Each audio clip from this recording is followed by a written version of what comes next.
Welcome back, everyone, to Total Nonstop Impact Talk for Impact fans right here on the YouTube and the Twitch and wherever you get your podcast audio worldwide, baby. To my left, your right, Mr. Front Row Bill, and holding a bobblehead. Great to see D-Lo back in the cut. What's up, Bill? Not much, but are you down, J-Bone? Oh, I'm down with the Brown. Aces and eights, baby.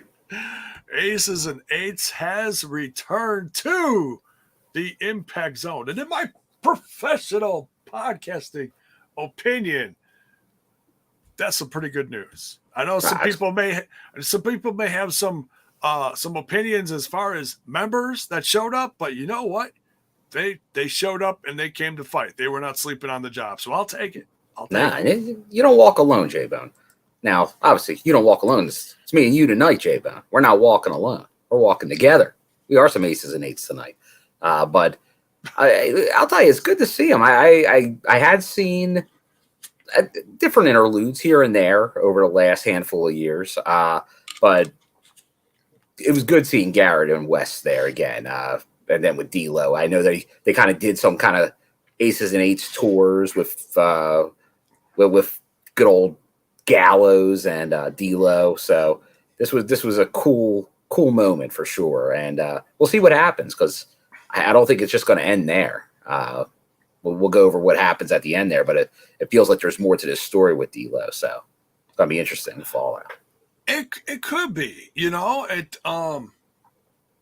does it mean he's going to be, getting back in the ring? Is he going to be taking some bumps?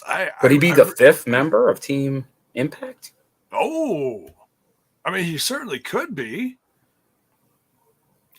We saw the return of Nick Aldis as my controversial. Yeah, definitely. Yeah, there was some opposing opinions. If anybody from TNI UK is awake over there right now watching this, I got to imagine they'd have a pretty interesting take on this.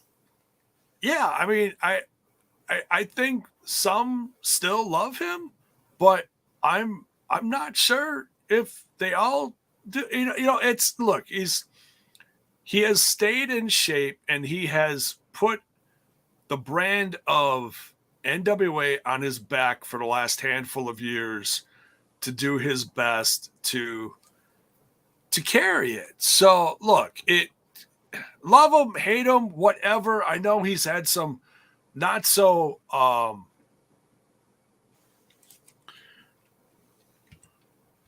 pleasant things to say. Yeah, he's had some not so great opinions on his former company, but it feels like those lines in the sand are now gone. And especially with Mickie James and being who she is and how much a part of Impact that she is, it's helped reform that relationship. And and look, he was really young when he was a part of Impact way back. He was a kid. He's matured a lot, and I'm not saying he's the greatest in the world, but look, as long as he don't stink up the joint and performs well, I don't care, man. He's from the TNA, so look, love him or hate him, it's okay, and you can each all have our own opinions. Thank you, Malachi, Punk, Trey, for all the bits in Team Twitch. So if you're Team Twitch, you can sub, you can give subs. If you're Team YouTube, just like Anna did here, you can do the super chat or super stickers. And it's an emoji with, it's an emoji yelling with hearts. Thank you, Anna. We love you too. So if you want to tip one of your favorite podcasts, by all means, that's the way to do it. But if you're going to do anything, smash that like button, smash that sub button, ring that bell for notifications. So we got a lot to get into tonight. should we talk a little news ski? Ooh, yeah, that there is a little bit of news ski on this Slammiversary a couple days before Eve. Yeah. Jiminy Christmas. And now,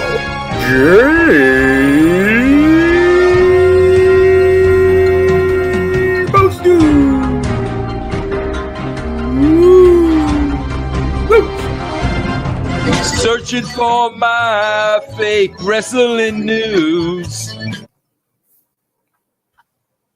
Thought Ric Flair was doing the intro there for a second. Woo! Woo! Woo! Woo! Jiminy Christmas. All right. Let's talk about a certain baby Hebner, a certain referee. Brian Hebner's in the news. I'm getting this from WrestleZone. You guys can read the entire article. Which I think got it from his podcast, the Reffing It Up podcast. Oh, okay. Well, it's okay. So he said this on his own podcast. I believe he had his own podcast. Well, I might have heard it that he has his own. Anyways, Reffing It Up with Brian Hebner on the podcast. He has announced that the son of the former longtime WWE referee Earl Hebner is calling it a day, is calling it a career, if you will. So Slammiversary and the taping following Slammiversary, which is what, Monday? Monday. Now, is it just Monday or is it Monday and Tuesday? Just Monday. So pay-per-view and the one day. Then they'll be following that up with Atlanta on the 2nd. Okay. So they'll be against all odds, and then one more day of TV after that. So it's tight windows coming up. Then all TV in Kentucky in the middle of July. There you go. Okay. So he says also in this post, he says, just want to say retirement doesn't mean getting old. LOL. Not an easy decision, but it just felt like it was time. Thank you for all the overwhelming support. Wrestling effing rocks. At Reffing It Up. Hashtag Reffing It Up. Don't F it up. Hashtag 1, 2, 3. Thank you. One of the best in the business. Yeah. I mean, he is one guy who has constantly who has constantly made good in the reffing world, in my opinion. Thank you, Bell's Boy, for the super chat. Says, I don't get all the Aldous hate. Really don't. No hating it makes you stupid. Yeah, it's look. Let's not waste time on hate. Is what he's saying. It's like we can all have our opinions and stuff, but there's no reason for hate. That's such a strong word. It is strong word. It's like, okay, if he robbed the bank, you got the TNI, just like the TNA, the Impact people. You have pride in a brand, right? And he was very negative, so I can't totally disregard. If people have that opinion, they're fine too. He was. He was spreading some hate when he left the company. He was, but like a lot of people do when they leave a place, they tend not to talk. So that's why don't burn bridges. That's wrestling 101 because you could always show up. But that was also a completely different company. So this is like a whole fresh new start. Him dealing with the coach. I almost said Don Callis. No, he's gone. Coach, yeah, Scott DeBoer. So it's all new. It's all so look, it's it is what it is. Love them or don't love them. We'll put it that way, okay? I don't know. Let us know in the chat. Let us know. I know we put it in there. The thumbs up, thumbs down. But also thank you to Rayline with the bits as well. And we have to say hello to Brian Hebner's one of the other referees in the business, the TNI ref. Daniel Spencer in the house. Friend of the show, Daniel Spencer. Any opinions here? Obviously, he's been working with Brian for a while now, but I definitely think when you want an official to do the job and not be part of the show, just enhance it. Brian Hebner is about as good as it can be, because there's a lot of refs that you might know, but it's because they may draw attention to themselves, and that's not usually the best thing. So he's someone that knew how to do it right without becoming the show himself. Right. So, yeah, Daniel Spencer, friend of the show, certainly had his hands full tonight. Man, crazy go-home show before Slammiversary. Lots of action, lots of fighting, lots of, better look out, get out of the way. Yeah, bittersweet, absolutely. Brian is the best. Yeah. And it's and I can imagine, Daniel Spencer, that it was a treasure kind of working with him. You learn stuff from everywhere, no matter where you go, going down the road, So he is absolutely someone who came back and brought a dose of class into the ring with in-ring experience and history, So whatever he decides to do, in or out of wrestling, podcasting, whatever he's doing, we certainly thank you, Brian Hebner. Yeah, we might have to reach out to him at some point, see if we can get the baby ref. We could be the podcast that had the most refs on it. Oh yeah, that'd be something. Because we had, and my appreciation for the official. Oh, they're for those of you that don't know, they are a very big part of the show. They help orchestrate. I mean, obviously some matches need more orchestrating than others as far as help from an official. They play a big role there, big role in how things are going. Obviously, doing the match, the safety, the timing, the timing of the show, like the internet, like everything going on. Like it's wrestling, but it's also a TV product, and everyone's got to have responsibilities.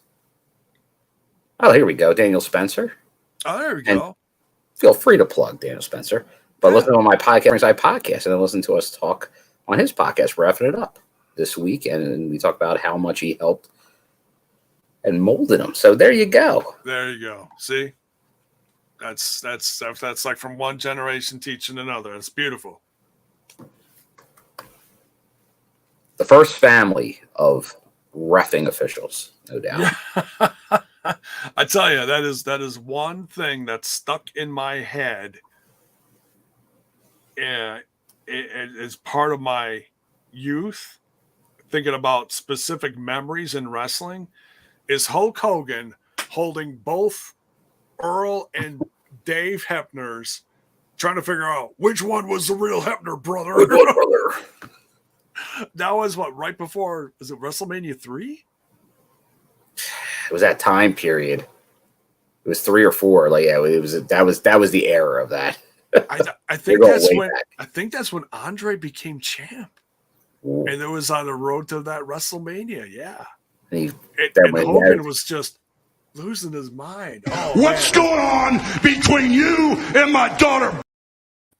That's a little different, but yeah. Okay. Yeah. Oh, it was WrestleMania 4? Okay. Yeah. That's what I thought. I thought it was after 3, but before 4. Okay. Oh, maybe that was one with 88. Okay. Was it DiBiase? Oh, there you go. The main event. Well, that's when Andre was selling it to DiBiase, right? And that's why they had to do the tournament at WrestleMania 4. Oh, Saturday's main event, February 5th, 1988. Thank you, Mayor. All right, so everybody's bringing a little something. Okay. So, little pieces. Yeah. Lot of family history there in the rough business. Great stuff. All right, so but nonetheless, to wrap that segment up, thank you, Brian Hebner. Give him some love in the chat.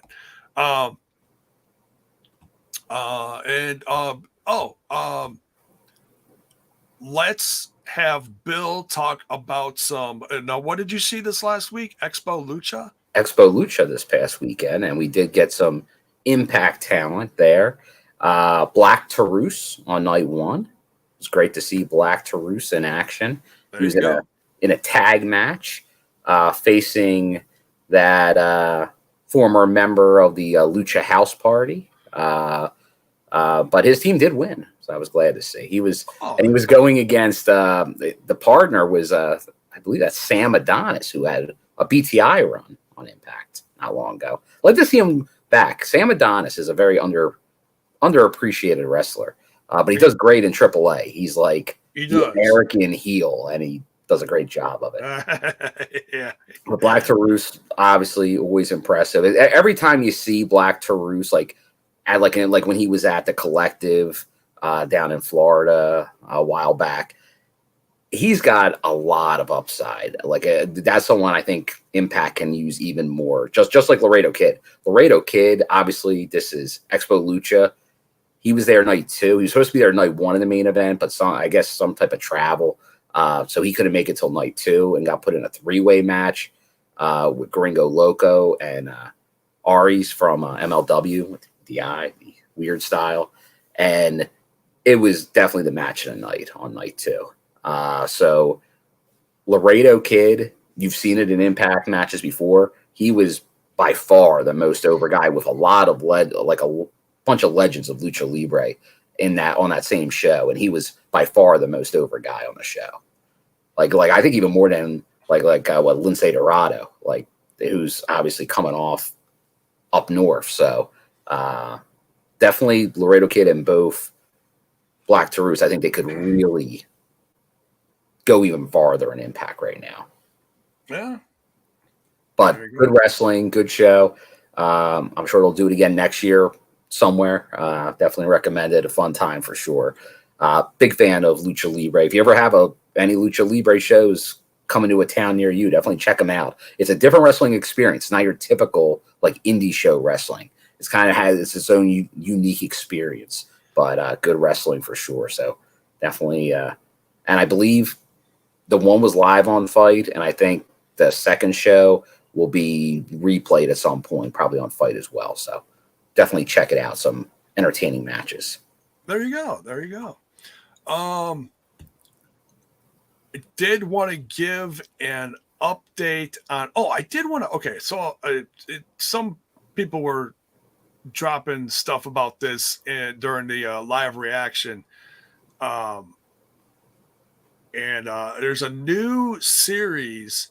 It's free on Impact Plus and on YouTube. Impact bringing some interviews back. It's Tom Hannafin. Yeah, Tom Hannafin bringing some really good professionalism to the interview stage. He was interviewing Trey Miguel, and the night is short and sweet, just under 15 minutes. Man, I've said this ad nauseum, but Tom Hannafin just brings a whole nother level of professionalism to his commentary, just so good at ringside. They got a real fine with him. Honestly, they just kind of tripped into good luck because he was obviously being groomed up north to be the new voice of the company. Right. I think it was a thing where you see this at times. He ascended so fast up there, and you still had Michael Cole, who was not going to be supplanted. So they didn't have a place for him really to go. So I know he was out of it for a bit, but now in Impact, that's perfect because that's a guy that could be here for as long as he wants to be, honestly. And he does a great job. Good storyteller. He does everything you want out of a lead play-by-play man. All right. Oh, yeah, some people talk about some other interviews he did. Yeah, he did other interviews, but that was just leading up to Slammiversary. But this new series, this one that they started is called Outside the Ropes. So similar to what Penzer did back on the Explosion shows. Josh Matthews, yeah. And then Josh Matthews, yeah. Like these things existed. So it's good to have that back because we've talked recently. I know did it on the Patreon show. Thank you. Shout out to the Patreons. We were talking about how like Twitch, and hey, if you're on Twitch, we love you here because we're big supporters of the Twitch. But Impact, the Twitch channel is pretty much dead now at this point. I don't think it's broadcast in months. Was kind of what we went over. So, yeah. But that kind of then flows into this next piece of news, J-Bone. If you notice, the pre-show, it's on Pluto as well as YouTube and Fight. Yeah, so I don't know because they're already on Pluto, right? The Twitch channel, other than any original content and when they used to stream the show, was kind of the same content that's on Pluto. It's like replays of matches and pay-per-views, and that's kind of what Pluto is. Yeah, clips. Yeah. Steiner math on the hour every hour. Right. And I think they also had like specific days for specific kinds of talent.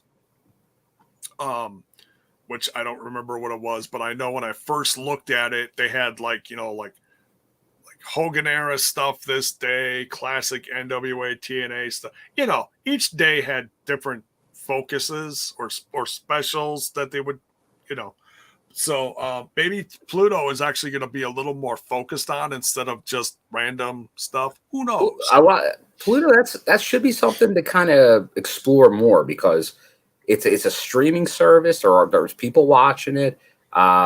Especially if you're not going to do stuff as much with Twitch right now, it would make sense to go all in somewhere else. Like because you want to see efforts into whatever social media, whatever streaming, whatever TV. You want to see it get out there. Right. So, and I know Tommy Dreamer teased something on Monday in between interview segments with all the members from Impact Wrestling that came in on this past Monday. So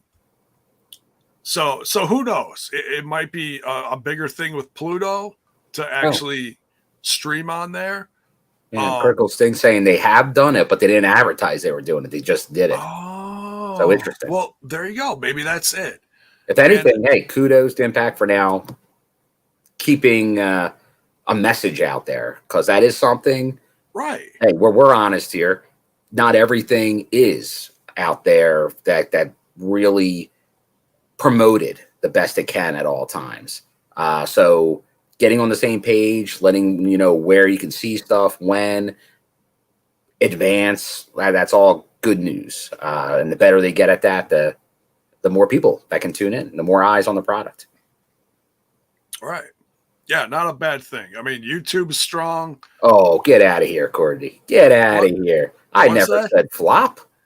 I think I was the biggest Tom Hannafin guy when he was brought on board. I said that was a great move.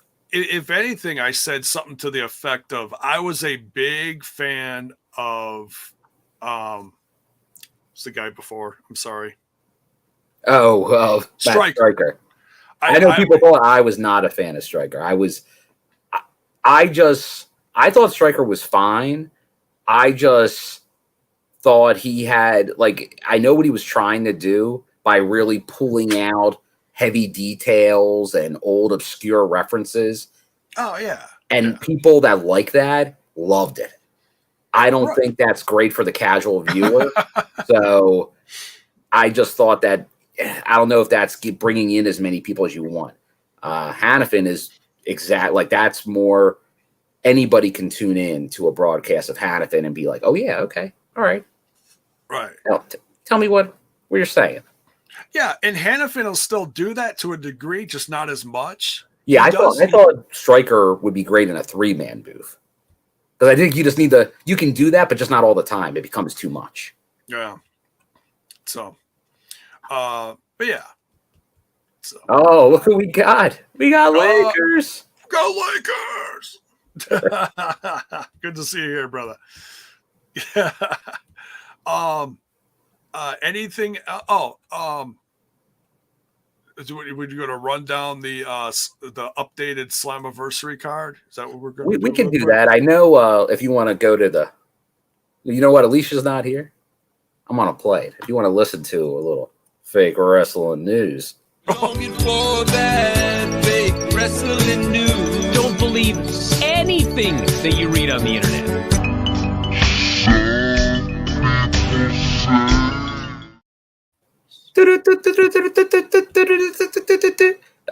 With news from major wrestling sources across the internet, Tessa Blanchard was let go by WOW, or something we all knew 2 months ago. Is that actually coming out now? Yes.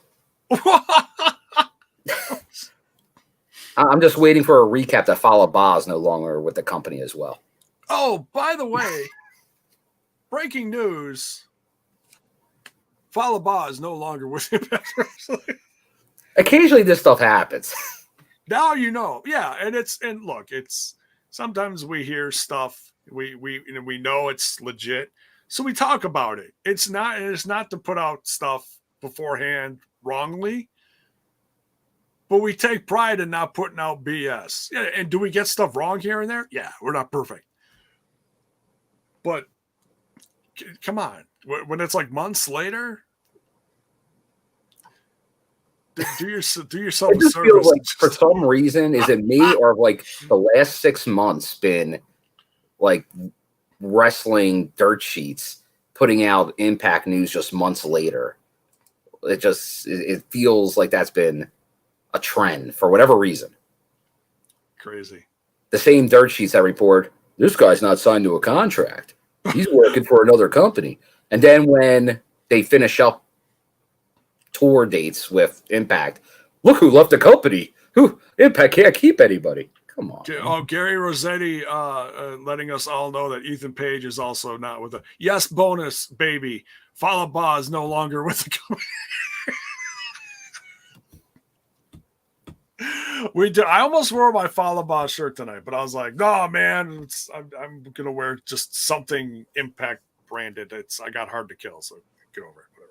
Whatever. I think that's pretty much it for news excitement, because the only update is Nick Aldis was added to the Impact Originals team. There is one member left, and I got a feeling that we are going to find out the night of. So put your guesses in the chat, folks. No wrong answers. Well, yes, of course, there are a few wrong answers. What? Vincent Kennedy McMahon was in the live reaction chat giving his thoughts on everything, too. So, yeah, it's Kennedy McMahon. Yeah. Yeah. Scott, settle down. Scott loves him some VKM. Wait, there is an original around that. Sadly, understood about half of that. There we go.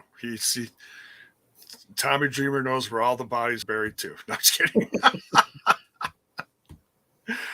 No, we Eric I wants. can turn it on anytime, Pat. Come on, no we problem. gotta go. That is the man right there who is going to fill the last spot in the TNA Originals. Get over it, folks. It's going to be Shark Boy. No, they did reiterate on the show that there's going to be a reverse battle royal on the pre-show. And I believe they said something to the effect of it's going to be 16 men trying to work their way in.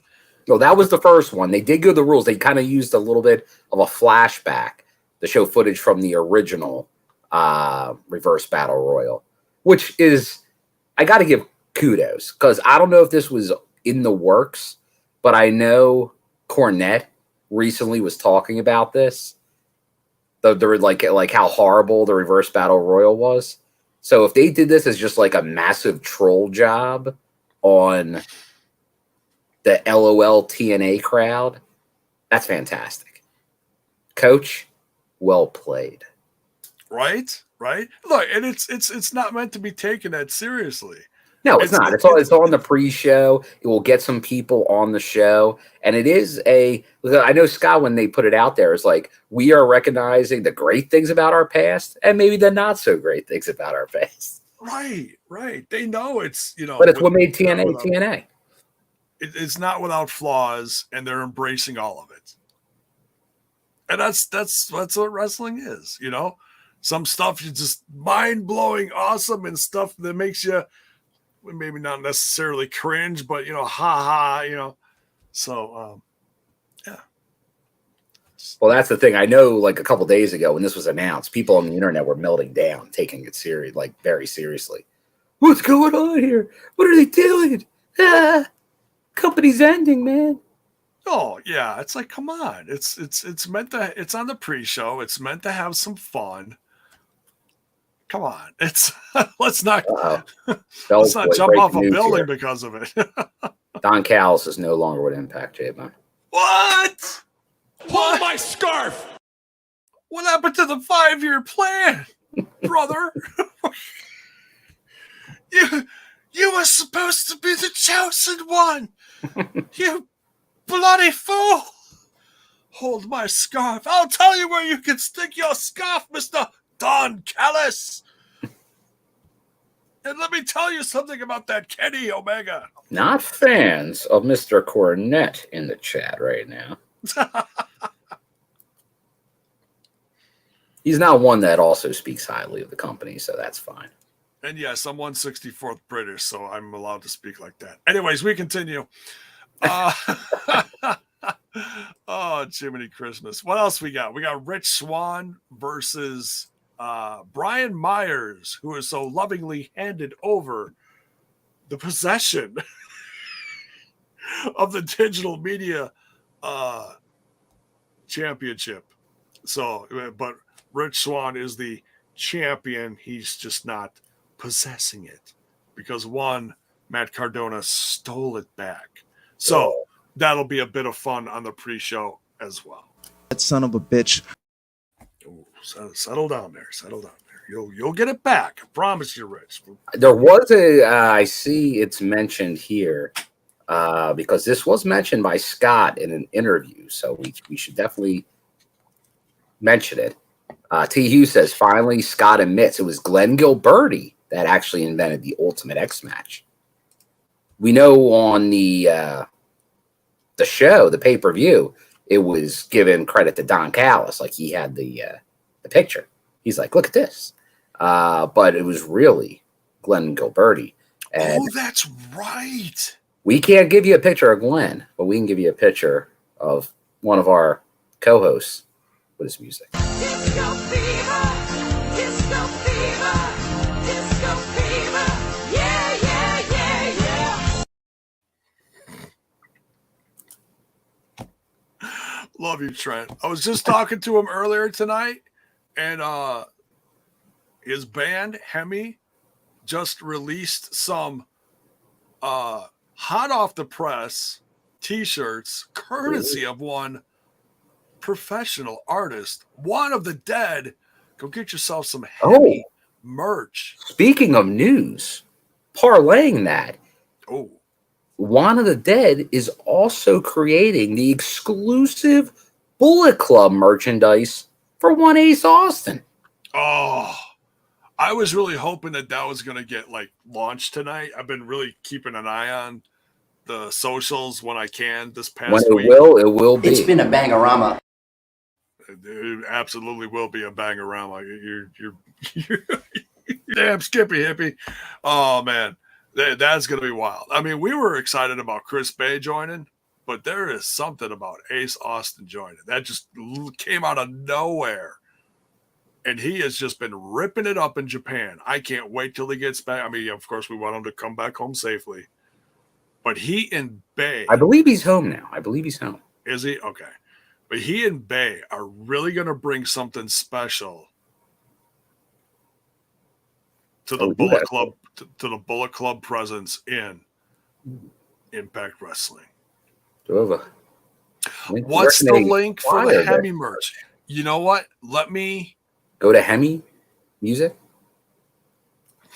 Hemi.com. No. I want a Hemi. TrentLeadSinger.com. No. Got his mic. Sammy Callahan ain't gonna like this. I didn't work out between Sammy. Sammy, actually, the real reason why Sammy was injured because he kept kicking the speakers because he couldn't get the lyrics right. and then he just kind of like crawled his way out of the studio. Then they called up Trent, and they're like, hey, can we have our old singer back? It's Jiminy Christmas. Wait, you mean Veer? Veer, yeah. Veer on his off day is the lead singer of Hemi. Yes, Daniel Spencer. Little behind the scenes from that's nice coconuts, Trent. Could see him in the reverse battle royal. Oh my god.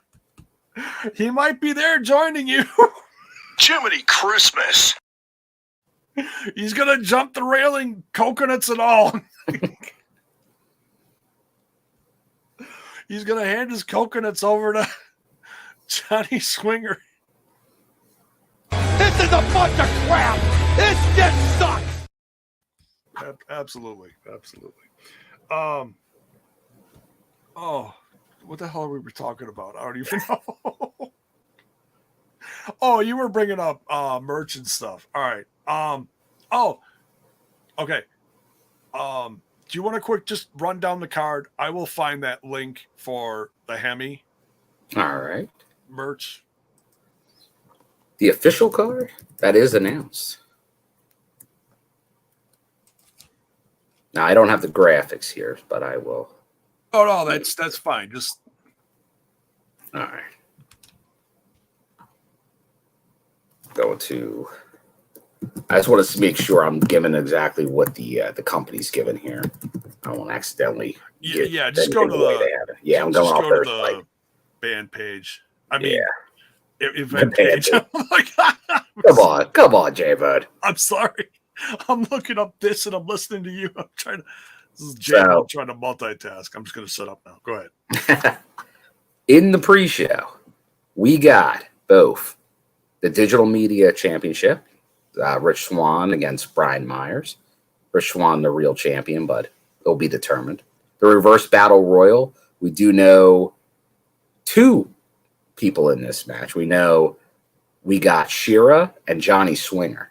So we could only imagine who else will be involved in that epic clash. Then we go to the pay-per-view.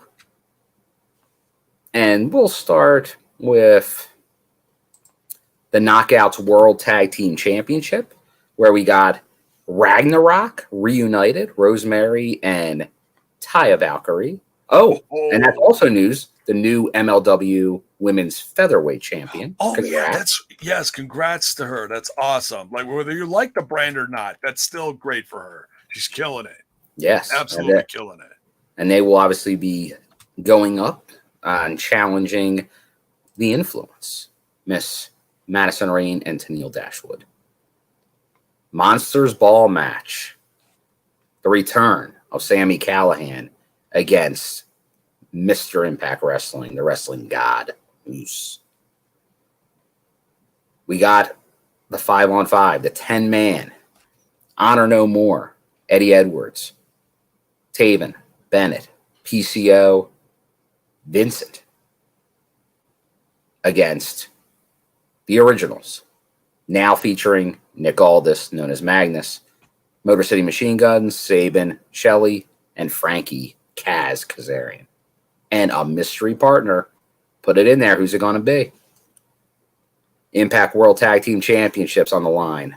The champions, the Briscoes, against the Good Brothers. And we got to say congratulations again to the Never Openweight champion, no longer 2012 G1 finalist only, Carl, the Machine Gun Anderson. He's holding gold, baby. Coral. And they're going for another set of gold. Ultimate X, the champ, Bullet Club's own Ace Austin, defending against Honor No More's Kenny King. Mike Bailey, the Speedball. Trey Miguel, former champ. Original Team Canada member, Jack Evans, returning. And the Sauce, Alex Zane, who him and Ace definitely have some history, or just recently in Japan. Queen of the Mountain. This is a big one here. The champ, Tasha Steelz, defending against former champs, all of them. Jordynne Grace, Mia Yim, Chelsea Green, and Deanna Perazzo. And the special enforcer, Mickey James, Hardcore Country. Then the main event,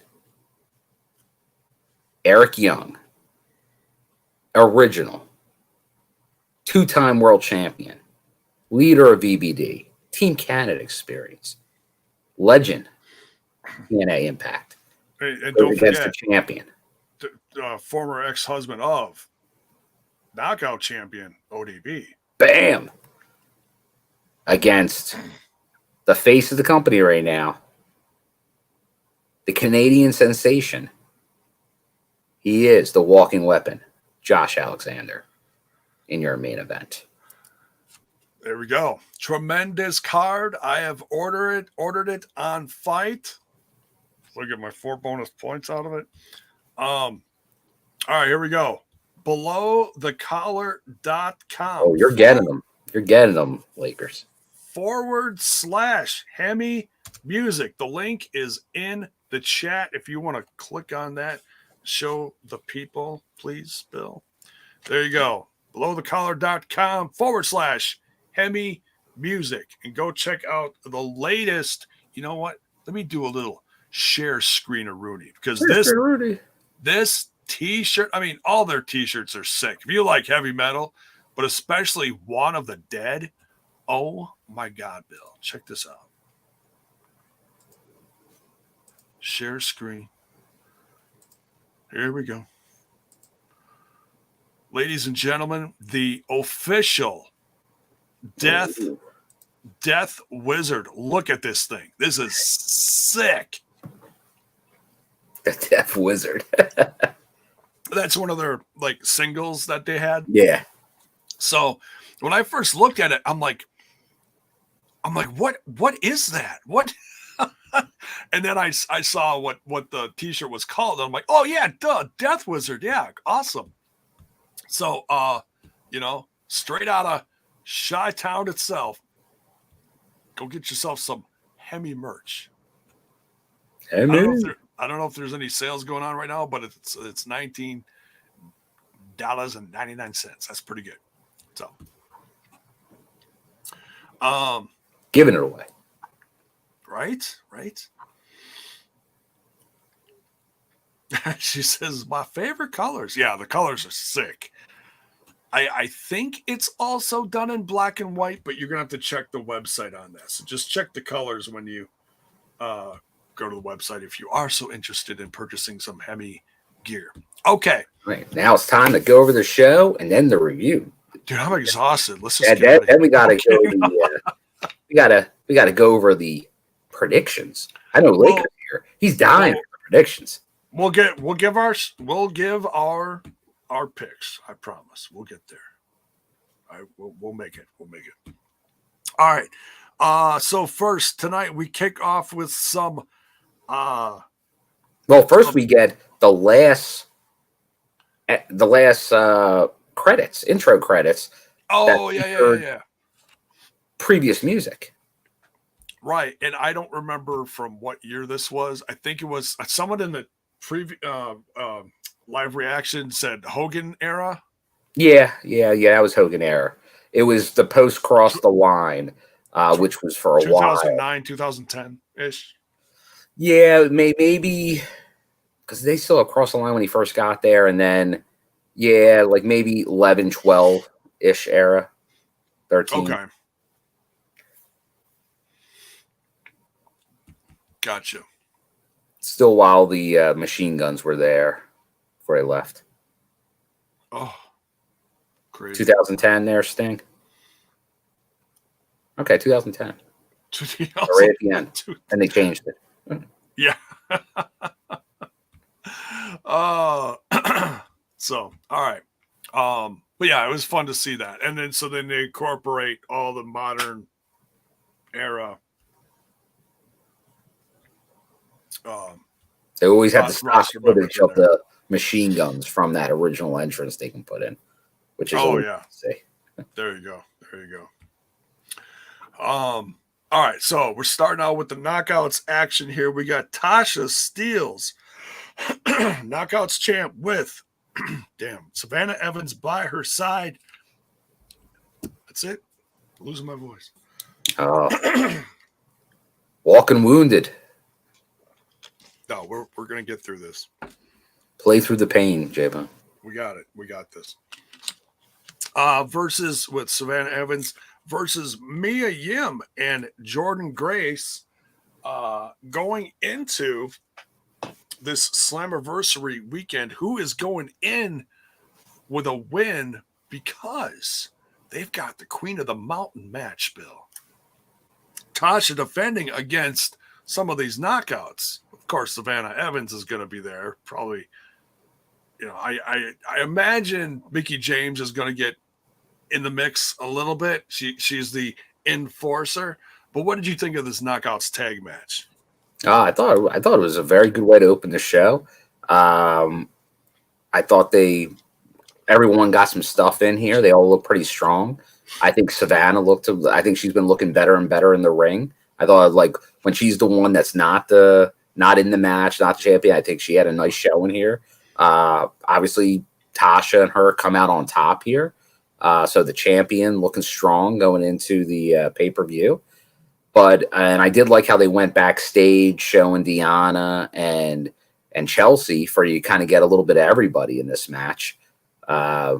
Very good work in a setup for the pay-per-view tonight because they kind of all the matches for the most part, they had either a video, they had some matches that went into it, and they kind of gave you what probably a lot we are going to get during the pre-show that build up these matches during the times between the matches start during the actual pay-per-view. So they did a good job of really promoting that. But no, I thought this was good, and it's going to be interesting because right now Tasha, I thought she was probably an underdog going in the Queen of the Mountain, but maybe she can pull this off somehow. But it does feel like with everybody working together, not having obviously Savannah in the Queen of the Mountain with her and with Mickie as the enforcer, we'll get to our predictions, but it does feel like Tasha, it's an uphill battle for her to win this. There's no doubt. This isn't designed. Oh, we got the J-Bone muted. Sorry. Now, even though, was it Jordynne that took the pin in this, right? Jordynne, I believe, did take the pin in this. I'm pretty sure. I forget. She was the one that really looked. Jordynne for the win. Okay. Now, even though she took the pin here, I felt like Jordynne Grace was absolutely on fire. Yeah. Her charisma in this match, her speed, her athleticism, her power. That's something that she's really been putting out there. Obviously, she's a very social media person. But I know she just did a, like, pardon the term, skin the cat, Oreo. Hold your ears. She's been working on that. She's like the first time in her career she was able to do it. So you can just tell, like, she's getting even more athletic, which is kind of crazy. So it's showing in the ring. Like, she is, like, very fluid in there. So who knows? She's former champion, did the Iron Woman match. Wouldn't shock me if they went back to Jordynne as a champ. She's super strong right now, and I'll tell you who looked a little out of sorts is Mia Yim. She really took a beating in this match, but she's tough, and I think she'll be ready for Slammiversary. Man, I love this match. Like, everybody brought it. Oh yeah, no, they all looked good, but you're right. Like, obviously, one team had to lose here, but it's going to be interesting. The King of the Mountains of the past and now the Queen of the Mountain, the penalty box. It's going to be truly a TNA original coming out of Slammiversary. And this is probably one of the matches I'm looking forward to the most because it's such a unique concept. It is. It's certainly going to be better than the reverse battle royal. I guarantee it. I can't wait to see what the knockouts do with this. Gail Kim, I'm sure she enjoyed doing this.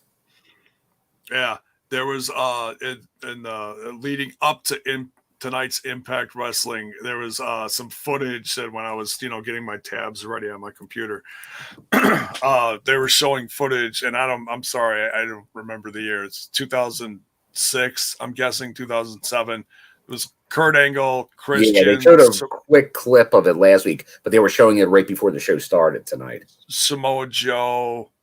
I think Chris Harris was in the match. Mm-hmm. So I don't know what year it was, but 15 whatever years ago. It looked sick. It it was so sick. I can't wait for the women to do this. It's gonna be so much fun.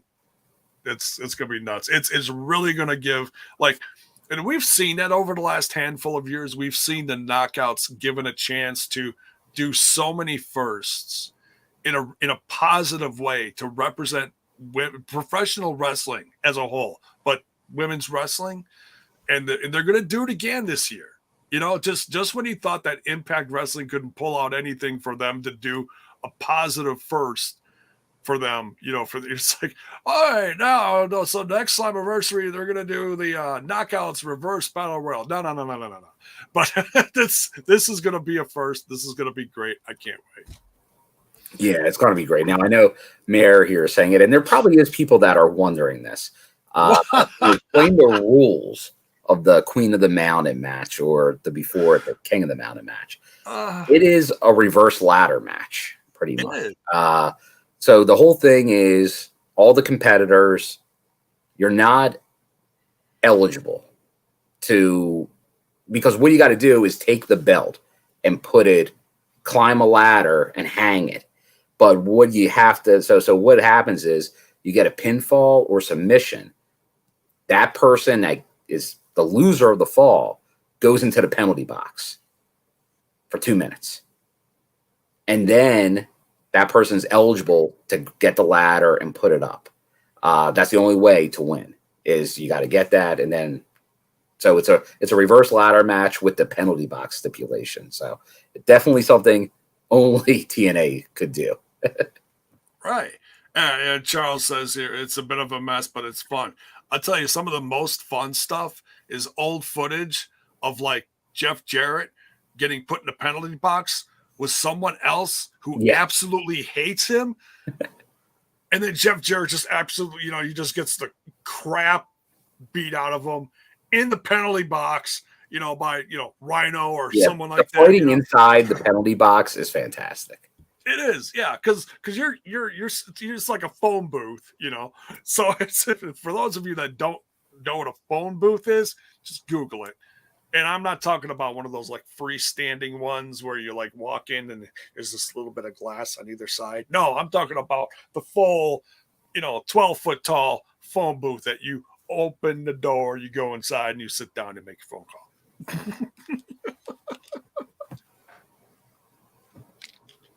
All right, so Tasha and Savannah get the win. Lots of positive motivation for them leading into Slammiversary this weekend. Champ looking strong. Savannah Evans by her side. We'll see what happens at the pay-per-view. So then we got Gia Miller catching up with Deanna and Chelsea, who are looking on during this tag match and, saying well, do you think you two could possibly team up during this, for the Queen of the Mountain match? And Chelsea's like, well, everybody knows there can only be one queen.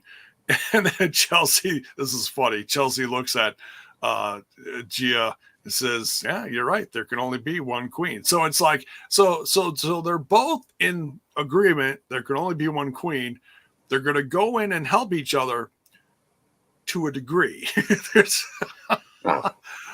There can be only one, J-Bone. It's like Highland. I am the greatest. And don't you ever forget it. All right. Next, we got Gia again with the aces and eights. Bill, The cuts are back. The vests. Love the cuts. Love the cuts. Deep cuts, J-Bo. Deep cuts.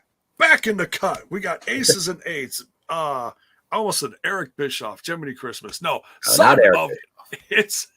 It's son of Eric. The better Bischoff. The better. Please remind me what his first name is again. Garett. Garett. Thank you. Jackson James for those TNA aficionados. Oh, geez, we're getting technical. And he was a referee at first. Yes. I tell you what, it's really interesting looking at him and Wes Briscoe, because going back to 2012, is that around the time of Aces and Eights, give or take a little ish? 2012, 2013? Yeah. In the era. Okay. So Wes Briscoe was still just coming up. He had recently been let go from up north, and he was in tremendous shape. Maybe not the greatest wrestler, but he was in great shape. Garett Bischoff, skinny as a twig. Oh, he was he was a referee. Right. So when, he's putting on the vest, people snicker. He looked like Rudy Charles. Right. Or Posey putting on a cut, Posey hasn't changed, though. We love him. God bless him. But oh my God. So Wes Briscoe lost a significant amount of muscle mass, but still very toned, great shape. Garett Bischoff looks like he put on about 50 pounds of muscle mass. Dude looked huge. He's jacked. He's like twice the size of Wes Briscoe. I didn't even recognize him. I was like, that's not Garett. I'm like, people were joking. That's not Garett Bischoff. Yeah, right? Who's that? Who's that guy trying to be Garett Bischoff? Oh, Garett Bischoff looked amazing. So, and I had no clue what. Okay, so I've seen Wes Briscoe wrestle here and there. Your clips come up on YouTube. He was part of, what was that show that came out a few years ago? Ring Warriors, I think it was called. So he was big on that show. But I have no clue what Garett Bischoff's been up to. He's doing indie stuff. Like he shows up here and there. He did some of the Lariato. He did. I think he does some stuff in Florida, some promotions down there. Okay, so down south. Yeah, he's more down south. South-ish, yeah, okay. So, man, he looked great. What'd you think of this first seeing? I mean, yes, the rumors were out there, the pictures, the video, whatever, were floating around out there. But seeing him on screen, what'd you think, Bill? No, I was very excited to see it. I know we kind of had. It's now, a couple of years ago, we started getting the teases for possibly the return of the Aces and Eights. Oh, yeah, a couple of years ago, yeah. Just getting into the pandemic, right? Yeah, we had D'Lo. He was looking at the cut. Remember? He was like eyeing it up, like maybe need to bring it back. So he was on the phone? And there was all the phones, or they were teasing both Team Canada and the Aces and Eights at the time. He gets up from the chair, and the chair spins around, and the cut's on the back of the chair. Yeah. So definitely very cool to see. Aces and Eights, one of the top factions. A lot of great factions over the years in TNA and Impact, and they were right up there. Like they were huge for a bit. So it'll be interesting. I almost feel like we need to have Gallows address it at some point, because obviously he was a member. He's Bullet Club now, but he was Aces and Eights. So, yeah. If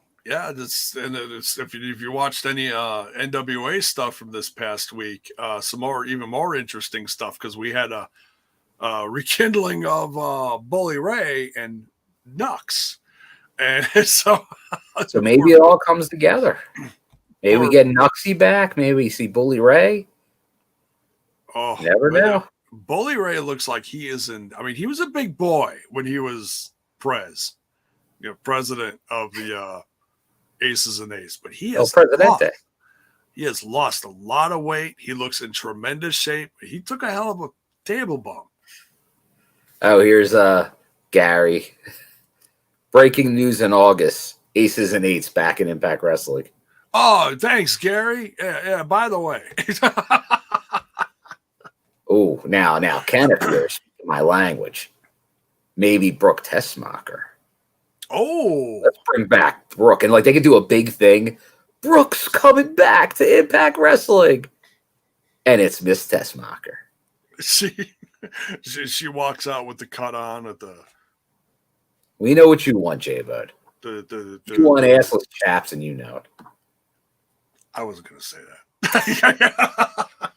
Did she wear that? She did wear that, didn't she?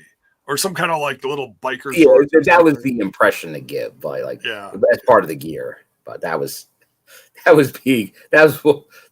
almost her normal gear, but with chap. Oh, it's easy on the eyes. All right.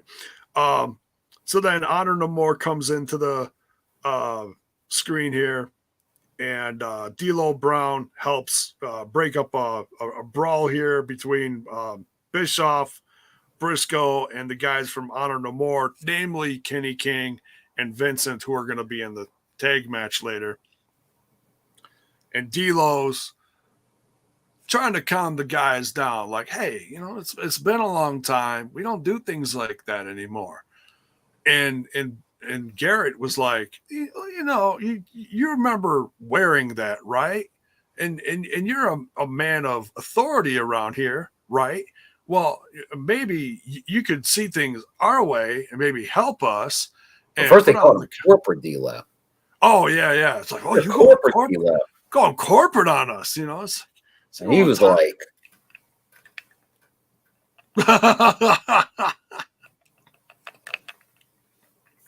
he was like, oh, hell no. I tell you, and I know I'm jumping ahead here a little bit, but man, he looked great coming out there with the guys, and it's very cool. And he's taking bumps, so we'll see what we get this weekend. ooh, now it's interesting. Now, and let us know in the chat. I know a couple people, Sting and blatantly lying if I said I wanted more aces and eights on Impact. So maybe some people not wanting the aces and eights return. Well, that's why I said, you may not be super excited as far as like what members came back. But like I said, as long as they don't stink up the joint and they do what they're doing well, Mm-hmm. and don't what's the term I heard a lot lately this past week? As long as they don't sandbag anyone. Sandbag. No sandbagging. We don't like that. We'll see. I feel like it was a lot of fun this week. Good to see the boys in the cutback. All right, so next we got Mike Bailey versus Trey Miguel. A little preview of this weekend's Ultimate X match, because those are two of the guys that are going to be in the match with Ace Austin, Alex Zane. Who am I forgetting? What, 5, 6 guys? Jack Evans. From the heavens, Jack Evans, yes. And I think that's it. Right? 5 or 6? I forget. Yeah. It's Trey Miguel. You got the whole gang in there. That's it. Okay. But what an amazing X Division match. This is Mike's first singles loss in Impact Wrestling. Yeah. That's... A little shocking. What'd you think of this match, Bill? Oh, this was the match of the night. X Division usually does not disappoint. This one didn't either.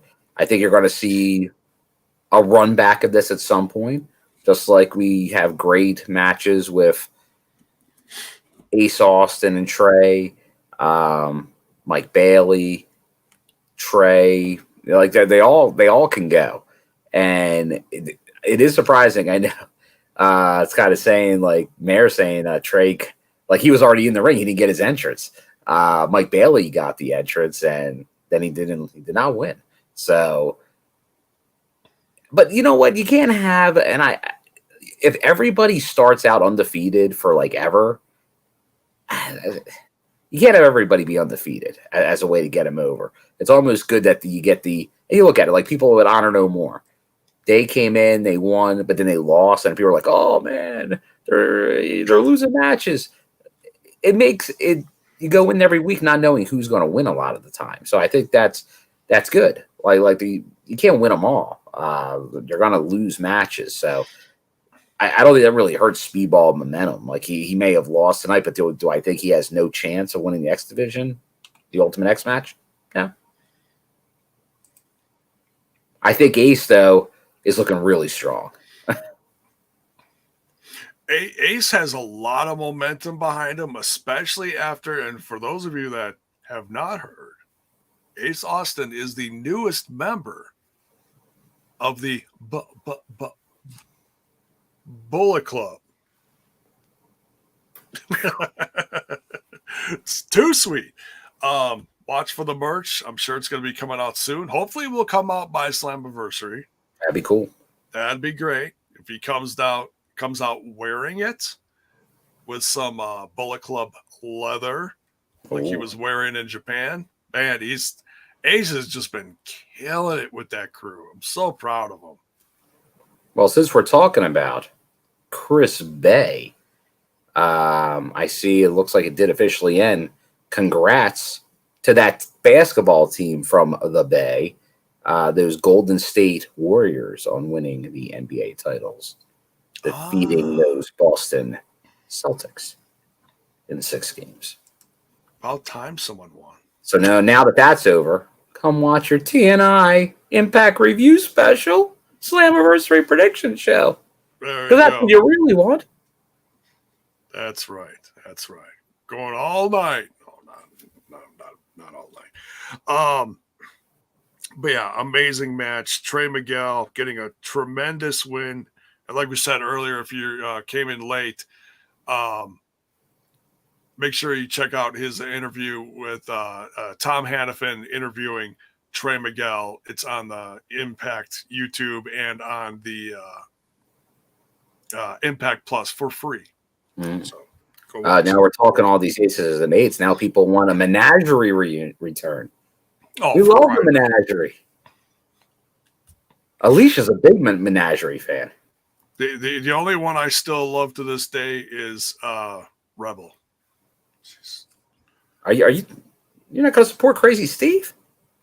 He's with Decay. He's lost his mind. He's on the dark side.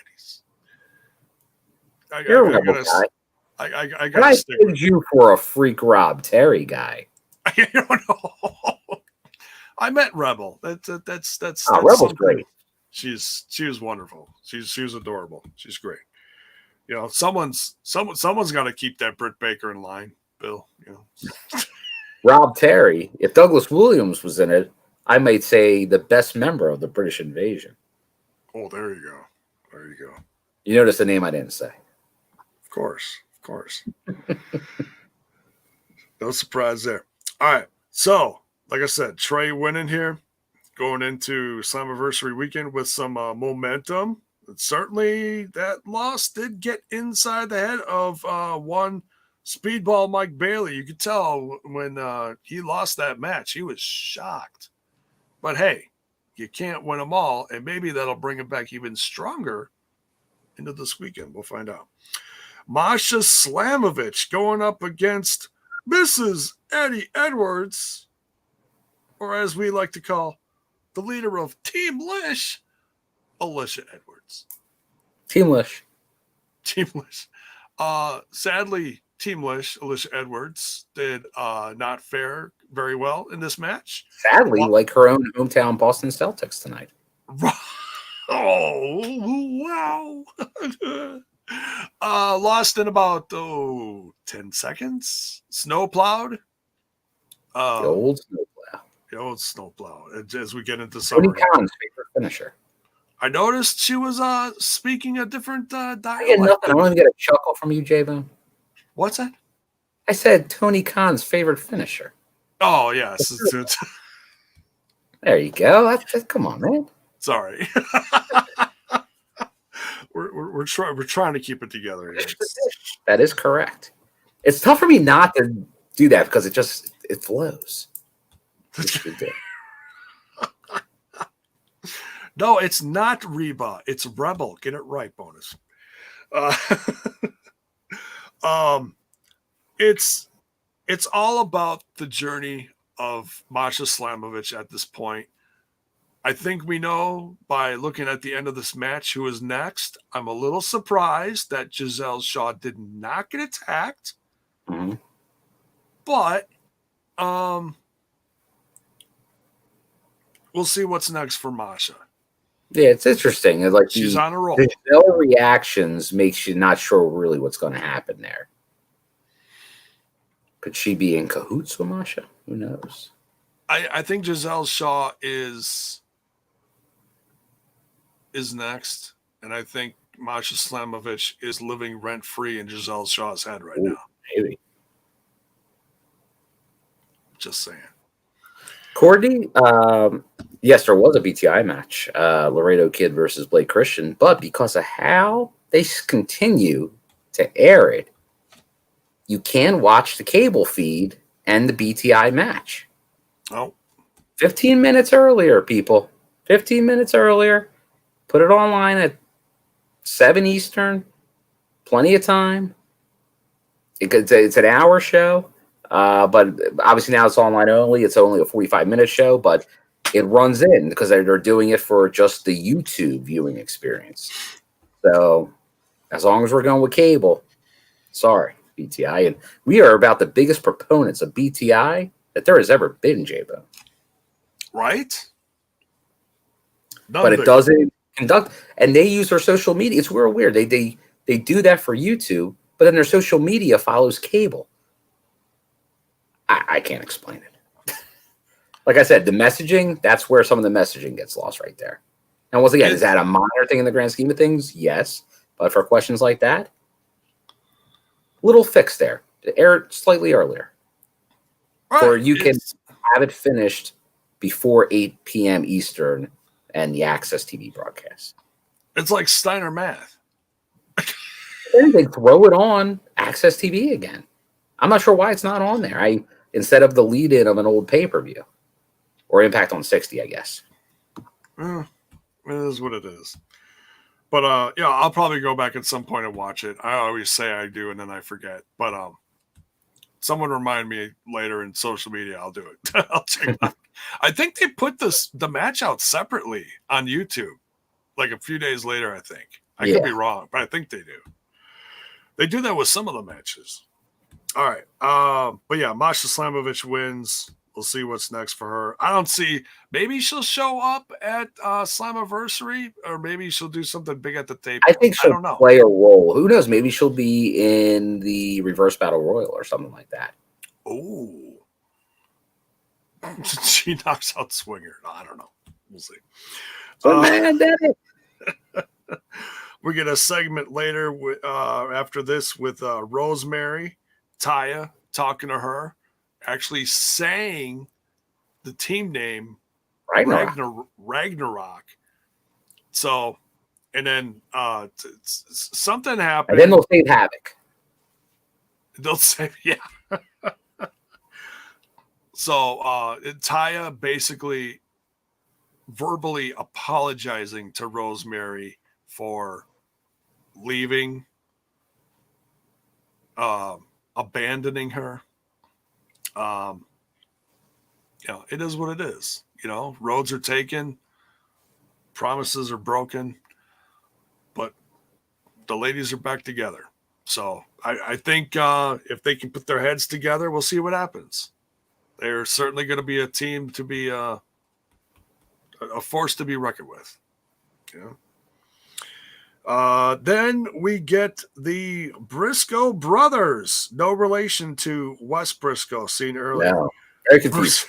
I was for a long time, several years ago. I'm like, wait a minute, how many Briscoes are there? And why are they named? Why are they spelled differently? And Oh, they're not okay. Versus the Bullet Club's Jay White and Chris Bay, with the Good Brothers at ringside. Comments on the Briscoes. Very a lot of jokes about being a chicken farmer. I mean, there's only so many you could do, but it was comical nonetheless. So what'd you think of the Briscoes going against some other guys from the Bullet Club? Bill? No, always good to see the Briscoes. And this was one where obviously, well, now we got to say you got Chris Bay. We love Chris Bay. The Bullet Club, sadly here they weren't going to obviously defeat the Briscoes, but still good match. But I think the Bullet Club with Jay White now as IWGP champion in Japan, it feels like the Bullet Club's going to have a big influence in the future of Impact, I feel. Obviously, Ace Austin could have a very big Slammiversary, but I feel like going into Bound for Glory, it could be some heavy Bullet Club. But we'll see what happens. But no, this was, once again, another good match here. Good flow to this show with these matches. And the Briscoes, it really makes you look forward to that. And once again, gold on commentary, the Good Brothers.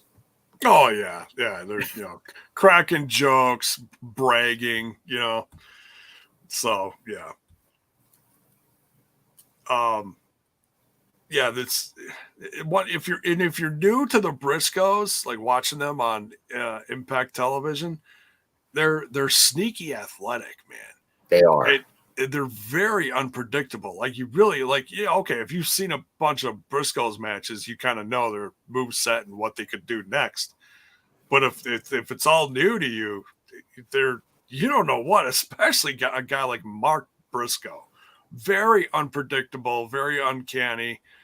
Pulls out that redneck kung fu out of nowhere. There's just so much fun in this match. He got the roll up on Bay, and you lose by roll up in wrestling. That's about as protected as you can be while taking a pin. Right. Anything can happen with a roll up. Yeah. I mean, he did one of the things that you rarely see, and it's one of those things where he really leaned into it. So there was no way, with the momentum, two guys about the same size could have kicked out, maybe not, but Mark pulled it off here. So, but yeah, a lot of fun. Briscoe's going to the pay-per-view with some momentum.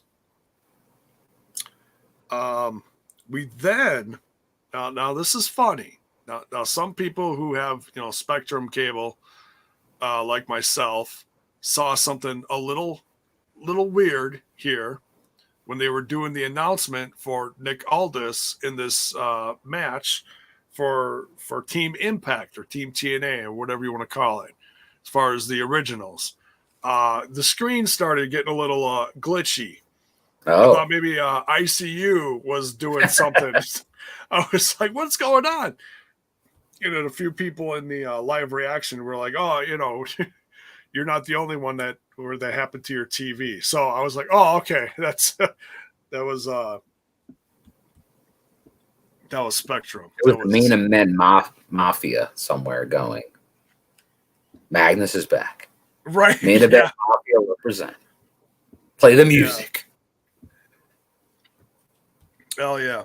So, definitely some different polarizing opinions on Nick Aldis in the chat when that came up. And I was like, hey, look, it is what it is.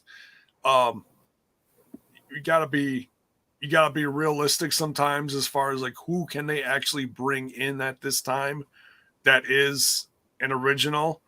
And someone also said in the chat, because I didn't watch BTI, apparently George the Iceman Iceman said that it was a former Impact champion. Yeah, that was teased earlier that it was going to be a former champion. Yeah, or TNA champion, whatever. Yeah. Now, will that So- last person be a former champion as well? Who knows? Lots of We'll have to wait a options. few days. You know, but I can tell you that probably when whoever it is that does come down that aisle, be sure to give them a shell yeah. Oh, hell yeah. Well, let's give a hell yeah to a friend all the way from down under, from Australia. Welcome to the show, MWA Podcast Network. Thanks for being here. I know we got quite a few friends from Australia, so we appreciate you Nice. stopping by. Nice. How are things down under? Hopefully well. Yeah, I know there's some wrestling. One of the promotions that I have supported up here, the Death Match promotion, ICW, No Holds Barred, just announced they're doing an Australia tour. Oh, there you go. Yeah, get some wrestling down there. Wrestling down there. So yeah, Nick Aldis joining Team TNA. Then we got Honor No More represented by Vincent and Kenny King going up against King King versus Aces and Eights returning to the Impact Zone, represented by Garett, Bischoff, looking jacked, and Wes Briscoe, looking not so jacked, but still very much in shape. I'll tell you, great work by Dave Sahadi here with the camera work. I don't know if it was just the angles they were using. There were times where the way they were using the camera, it made freaking Garett Bischoff look like Morrissey. He looked freaking gigantic. Huge, yeah. It was like crazy. I'm like, what am I watching? Yeah. Yeah, and especially that backstage segment. I know I'm going backwards here, but that backstage segment where they're talking with Gia and Garett is on like this side of the duo, you know, you're looking at the size of Garett's arms. It's like, whoa, just huge. he's pumped up. There you go. So, and I have to go back and watch the match again as far as to see like actually how the wrestling was. A lot going on, you know, some chaos. The refs had their hands full all night, basically. But yeah, this was a lot of fun. It's so much fun. I didn't even write down who got the win here. I don't know. Moore got the win. Oh, that's right. But then there were shenanigans, and they were fighting after it. I don't know. Moore getting involved, and teaming up on D'Lo. Yeah. But then D'Lo was not going to have it, and then the boys saved the day. You get the returning heroes of Kaz and the Guns, and they got him out of there as we go to commercial. So good job by and once again, D'Lo looked great there again in the ring. Oh, that Sky High was unbelievable. He's always so over when he's in the ring. Yeah, we haven't seen. I mean, we just got done not too long ago, you know, reviewing the NWA TNA, classic pay-per-views from the original, TNA Zone, Impact Zone, whatever, Asylum, excuse me, and looking at a 2002, 2003, 2004 D'Lo Brown. And seeing how good that Sky High looked this time. I mean, yeah, it takes two to do it, but still, it looked phenomenal. I thought he damn near killed. Was it Kenny King he gave it to? I believe so, yeah. Oh, my God. Yeah, you go back, you watch that first and even second run of D'Lo and TNA, that missed opportunity that they didn't put the world title on him. That's what I feel. Look, it was great that him and AJ were a tag team. Very entertaining too. But he was the most over wrestler in the company there for a while. and it's like they didn't realize it.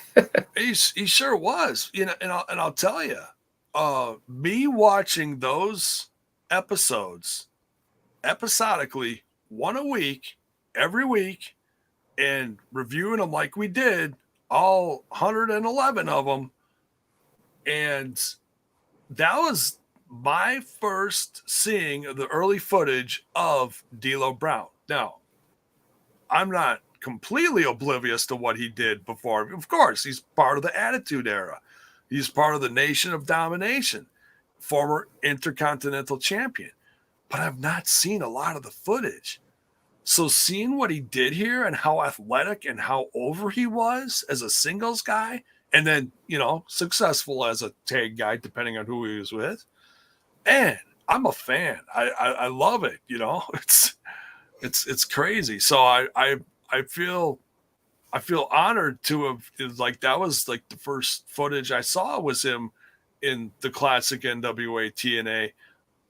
Yeah, I'll probably go back and watch some of his earlier WWF stuff, but it's like, whatever. Oh, he's over there too. Like that was a guy that should have even been given the ball even more there too. So, Sure. European champion. That's right. Oh, there you go. There you go. They can still. It's not too late. Put the belt on. Belt him up. There you go. There you go. So, but yeah, the TNA originals come and rescue him, and then they all stand in the ring together, aces and eights and TNA originals together. Pretty cool. Pretty cool. Great moment. What was that like seeing all of them stand together? You were there in front row. Oh no, it was great. Yeah, it was great to see all the aces and eights, the original, like, just it's always good. Like, in wrestling, nostalgia acts will always do well. You don't want to overdo it, but especially as we're getting into the 20-year anniversary, I think they're hitting the right buttons. They're not overdoing it. They're using what they can, because obviously there's still a bunch of people from this company's history that really you can't use for a variety of reasons. So they're getting most of it out there, which is great to see. Right. Last but certainly not least, we got the contract signing between I almost said between Scott D'Amore, we'll say officiating for those on audio using my quote fingers there, officiating the contract signing between the challenger, leader of Violent by Design, EY, Eric Young, versus the champ, the face that runs the place now in Impact Wrestling, Mr. Josh Alexander. This was a lot of fun. Some surprising moves out of the old coach, Bill. The coach. He wasn't messing around this time around. Getting physical. He can get physical when he wants to. And it's really something. Hey, there he is. Hey, coach. Hey, bro, man. You like that punch I gave him? Yeah. I gave him a little of a who's who of a what and a two and a you two. You two? We have you two? I think you gave him the Saskatchewan Smackdown there, coach. You're darn tootin'.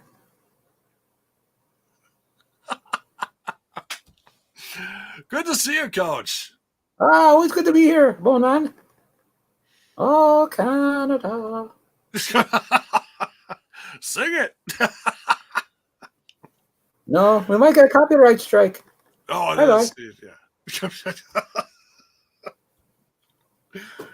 That's all we're singing.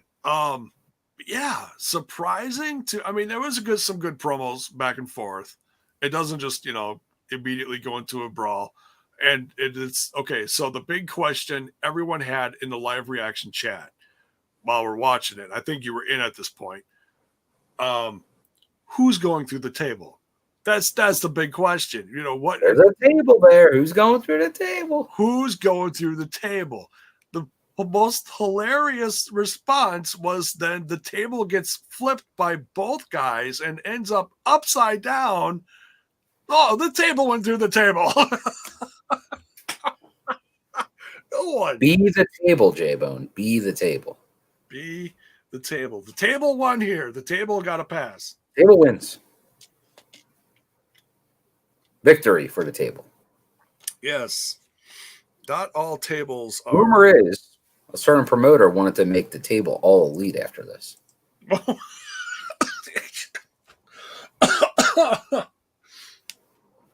Maybe he wanted to take some bumps on the table. Anyways, but yeah, so yeah, things got physical.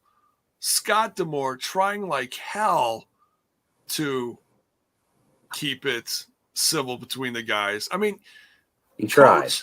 Coach here has a lot of history with both guys, and that involves a lot of pride on both ends. Coming up in the industry, all the towns made, all the trips he made, probably with Eric Young down to the original Impact Zone, Team Canada, you know, and watching his journey in this company do everything and anything, 2-time world champ. And then you got the next generation, a guy like He's Josh also Alexander, current 2-time world champ. Yes, and from Canada. 2 Canadian boys. So, you know, probably just wanting to see a hell of a good match, a little, you know, pride on both sides. Where does he split the line? But what does he do here? He ends up He will get involved in the main event, is my theory. I think, you know, and we've been talking about this sporadically over the last 6+ months, like ever since Ethan Page left.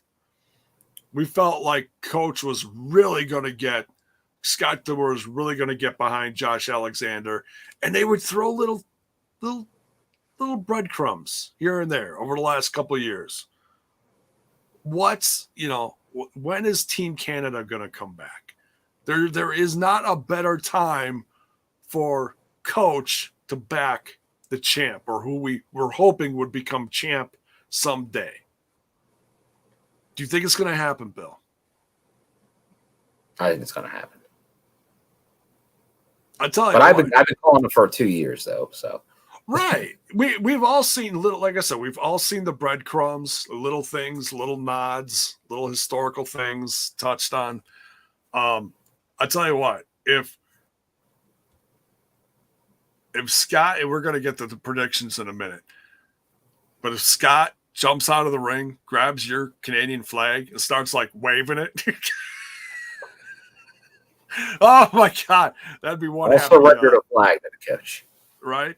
And then he just, you know, wraps it around the champ, and oh my God, and Bill, I think, would proudly shed a tear, and then he would hand the flag back to you.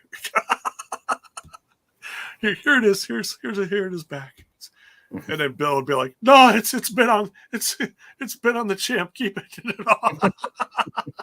Just give me a new one autographed." You'll leave like Rocky Balboa wrapped in the flag. Yes, there you go. Nothing better. Hockey stick in one hand. So overall, a very complete, in my opinion, in my professional podcasting opinion, a nice, complete go-home show. We've seen many go-home shows before. Some great, some not so great. This one touched on almost everything. Yeah. So I feel like it's selling Slammiversary. If you weren't already getting it, hopefully now this is giving you that extra incentive to put out the $40, or if you're local, to buy a ticket to be there live, or if you're maybe part of a certain Patreon and Discord, maybe to get involved and maybe a little watch along. Things you can do on Patreon. But hopefully you're going to watch, which some might say is the biggest show of the year for Impact Wrestling. Yeah, it's going to be a great show. There's going to be some surprises, and there's going to be a little bit of everything from the Impact World Championship to tag team wrestling, group warfare, knockouts matches. There's going to be a couple knockouts matches in there. A lot of stipulations, gimmicks, TNA history. So you got a little bit of everything. Yeah. So definitely tune in. But speaking of tuning in, J-Bone, I think everybody's ready. They've waited, J-Bone. Should you do a share screen or Rooney as we go through the predictions for Slammiversary? I think we can do that. I think we absolutely can do that. We'll share screen of Rooney. Well, we don't need audio. There we go. All right. What is definitely going to be one of the highlights of, of the countdown show, the countdown to Slammiversary. We got the reverse battle royal. One of the most notorious match types in Impact Wrestling history makes its long-awaited return as the reverse battle royal comes to countdown. We're sure to see some surprises, and so what it sounds like is do you think it's going to be like 20 or 16? I think it's going to be, since they went over the previous one, I think it'll be the 16. But like, it's once you get a certain number of people in there, then it starts. Like, so a bunch of them they're gone right from the get-go. And then it becomes a real battle royal. Right. Yeah. So yeah. You get X amount of people, and they'll probably give the rules out real quick while it's going. Yeah. Oh yeah. They'll definitely go over it. But I know we don't know really. We only know 2 participants as of now. I guess you could guess some other ones. But I do have a guess for the win. Oh, okay. I'll go, since we knew it was Shira and the Swingman for sure. I'm going to go the winner, Bhupinder Gujar. Oh, that's a good pick. That's living in Canada. This is true. Yeah, he was training for years. Yeah. And he's been killing it. He wasn't on this show, but he's been killing it. And one of my favorite finishes right now is that springboard second turnbuckle spear. The gargoyle. Thank you. I always remember what it is. I mean, forget what it is. Jiminy Christmas. It's time to go to bed. It's been a long day. I'm not going to give a pick. I'm just excited for what surprises there could be. People are putting a lot of, and we'll see. A lot of people are putting a lot of big names. They're thinking maybe Steve Macklin, Chris Bay. We don't know who's going to be in there, but it'll be interesting if they load up the reverse battle royal with a lot of big names. Joe Doring's available. Yeah. He could be. Who did we get? Boy, also picking Bhupinder. There you go. Who did we get in Vegas? Or a big callback? We got the Demon. The Demon. Bring the Demon. Yeah. You never know. I mean, he's more of a WCW throwback, but I was just thinking of like a random odd ones that Shark Boy. Yeah, I think Shark Boy is a safe gamble for that one. Yeah, and you only got so many guys. You got to pick a fair amount of TNA legends, if you will, and or current roster members. So we'll see. We'll see. I'm not going to pick one, but I think Bhupinder. If you are going to pick one, Bhupinder is a pretty safe one. Bhupinder, my other one, if it's a little outside the box, if they go mixed, Masha could play a part in this. Oh, could be. Yeah. Awesome Kong? No, I don't think she's wrestling. No, I think she's Gail Kim's return. No, now we're way out of control. All right, so next, the other match on the countdown to Slammiversary, we've got the Digital Media Championship on the line. The guy with the possession, but not necessarily the champ, Brian Myers, defending. Bad move, Brian. Yeah, what are you talking about? He's the most professional. He's there in Cardona's place because Cardona's a little banged up. Passed it on to Brian Myers, but the rightful champ, just not in possession of it, Rich Swann. This one, of course, is a little easier to pick. Ooh. Yeah, we have names. Yeah, you guys just bring all the names you want still for that other one. I see. Oh my God, really, Gary? Black Rain? Come on. You guys are so goofy. All right. I think I'm gonna go with Rich Swann defending successfully.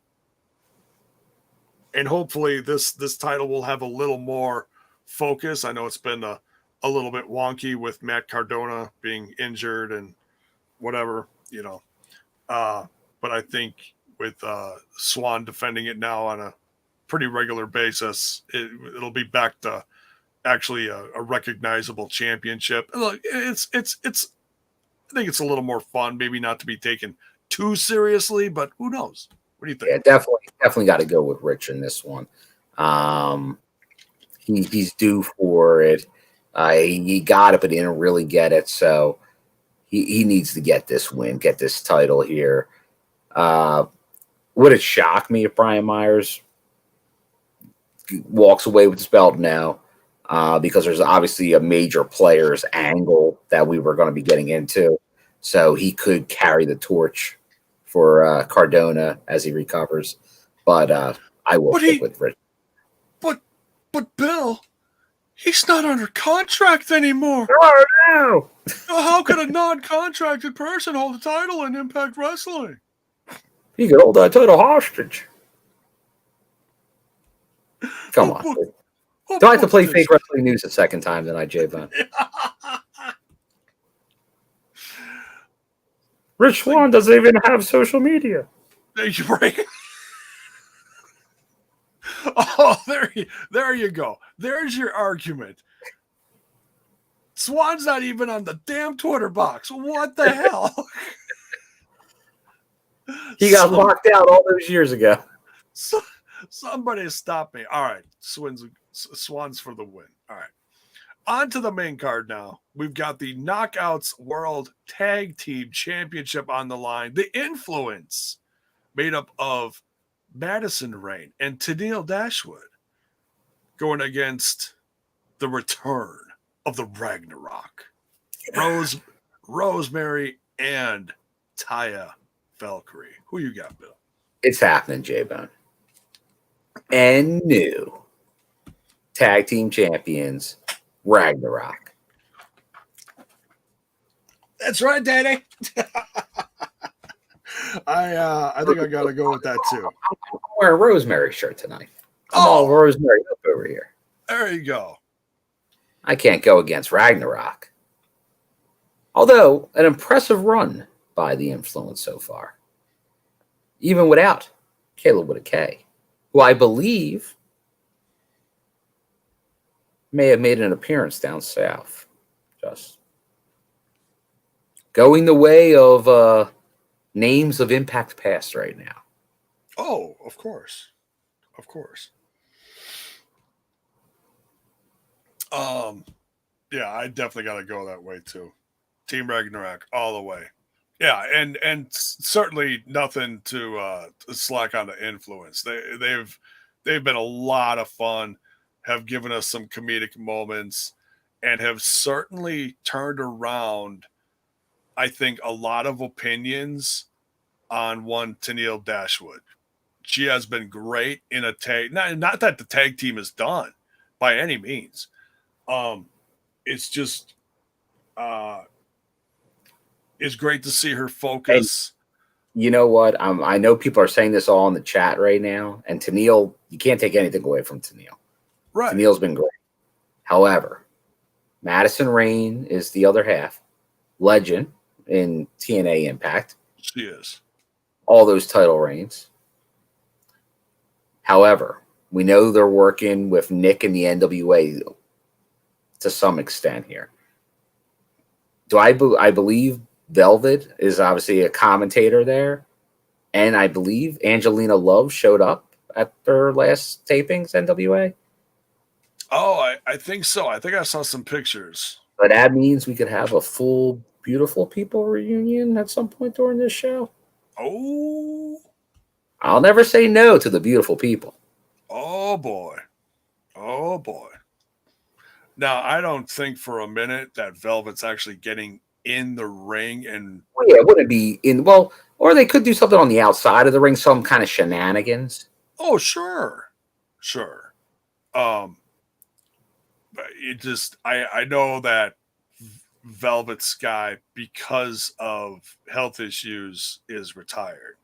But maybe the Beautiful People, like, abduct Havoc or something during the show. And then after they win the tag straps, they got to save them from the Beautiful People. Wait, are you saying that there's shenanigans and the Beautiful People help the Influence retain? Maybe. Oh, Bill, my God. It's not my pick, but could happen. Could happen. Wink, wink. All right. Should be a lot of fun nonetheless. Great to see Ragnarok back together. Monsters Ball. Hell yeah. We got Moose, who has been just on the run lately from Sami Callihan. And Moose would never admit to that. Never. Come on, J-Bo. Like I like to say, Sami Callihan's been living rent-free in Moose's head for a while, ever since this return of Sami. Just driving him cuckoo, turning off the lights, showing up here, showing up there. That damn baseball bat. Moose wants revenge. Who's taking this, Bill? This is a tough one. This is obviously more of a match designed for Sami, Monsters Ball. His style, not Moose's style per se. But man, it's tough for me obviously to ever pick against Moose. Sami's first match back though. Oof. Maybe Moose has been doing the reverse mind trick, making Sami think he's in his head. But then Moose is actually gonna maybe focus on the leg during this match. Oh, he's gonna. So you would think this is Sami for the win. I go Moose. But it doesn't end here. Moose wins for this to keep on, like for this feud to continue. Sami wins, the feud's over. Moose wins, it continues.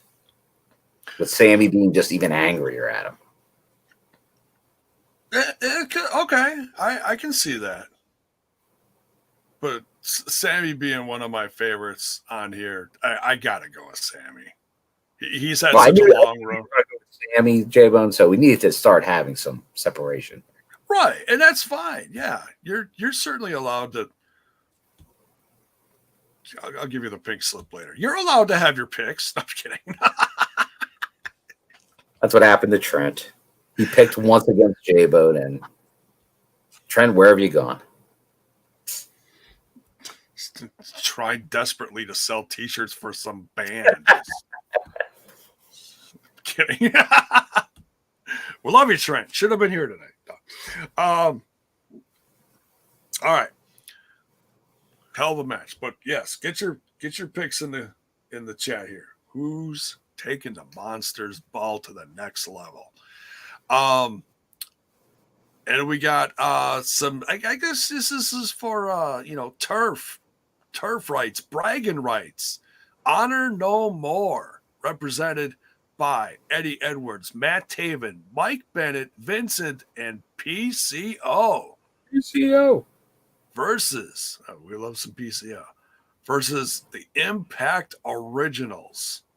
We got Alex Shelley and Chris Sabin, Frankie Kazarian coming back to represent, Nick Aldis, who was announced this evening, and a big question mark. The Silhouette wins. The Vacant is debuting for Impact Wrestling. Lots of guesses for who that last member of the Impact Originals could be. Guesses all the way from AJ Styles to Samoa Joe. Maybe someone who's tagged with Kazarian for years now. The only Curry Man. You never know, Bill. He's hot. He's spicy. He's got a goofy mascot. I forget how it goes. But nonetheless, with the mystery still at hand, who we're probably going to find out, and I legit hope that this is one of the surprises that we get that we don't find out until the pay-per-view is live. Yeah, at this point, I don't know if it helps at all to put it on social media at some point between now and Sunday. I would go with mystery. I know people are saying maybe Johnny Impact. Be interesting to see Johnny again. Cowboy James Storm. Oh, it's a nice pick. Obviously, Christopher Daniels makes a lot of sense. Austin Aries, Ken Shamrock, the first TNA champion. A lot of history there. Maybe Rob Van Dam. No, he's in Japan. For how long? For forever. I don't Forever. know. Doesn't he have a wife and a girlfriend to get back to? He took them with. All right. They're taking in the culture. They're And then there is the former champion here, Christian. Oof. Here he's a bad guy. He is, especially after this last Wednesday. Poor Jungle Boy. Anyways, but mystery aside, who are you going with for a win?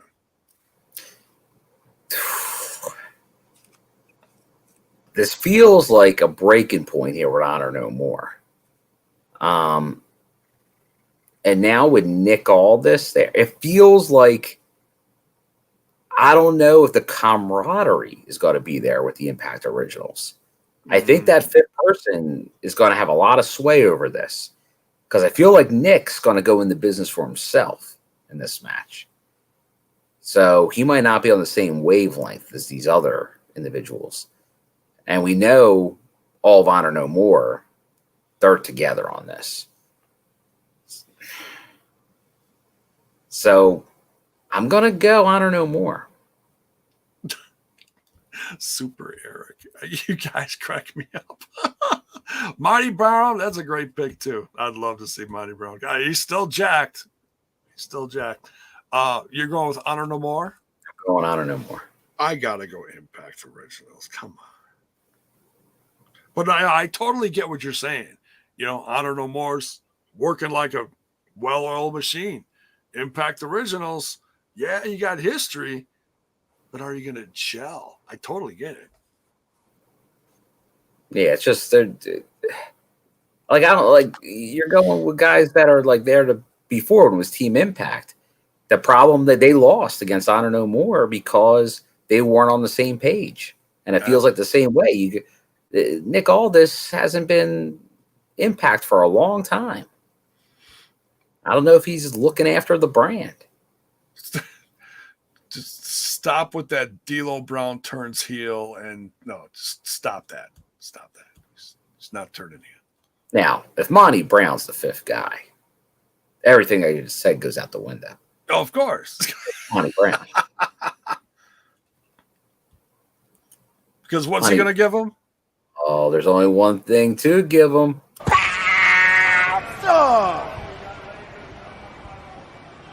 Period. I love that clip at the end. He's all. All right. We'll see what happens, but these these are always a lot of fun. We'll see who gets the turf at the end. We got the Impact World Tag Team Championship on the line. The Briscoes defending versus the Good Brothers, hoping for a 2-sweet victory representing the Bullet Club. You think there's going to be any Biz Cliz shenanigans in this, Bill? Ooh, could be some Biscuit shenanigans. So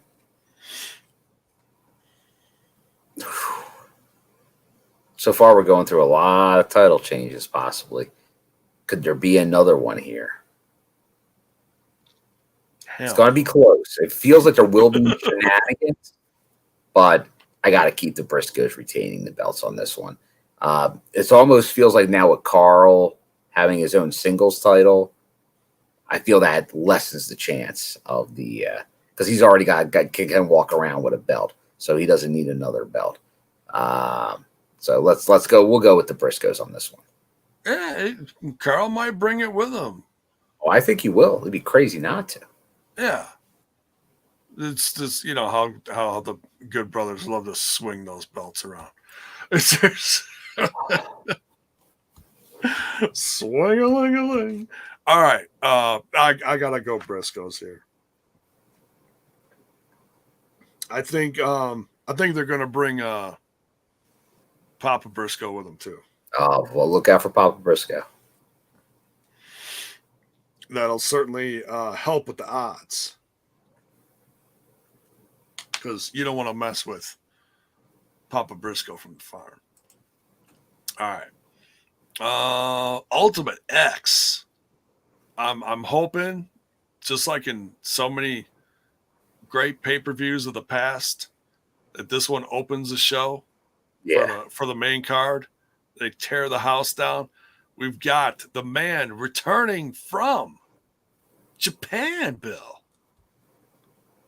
I just joined the Bullet Club, hottest, newest member of the Bullet Club, Ace Austin, defending against Speedball Mike Bailey, Trey Miguel, Jack Evans from the Evans, the KING King, Kenny King, and the man with all the sauce from Taco Bell, Alex Zane.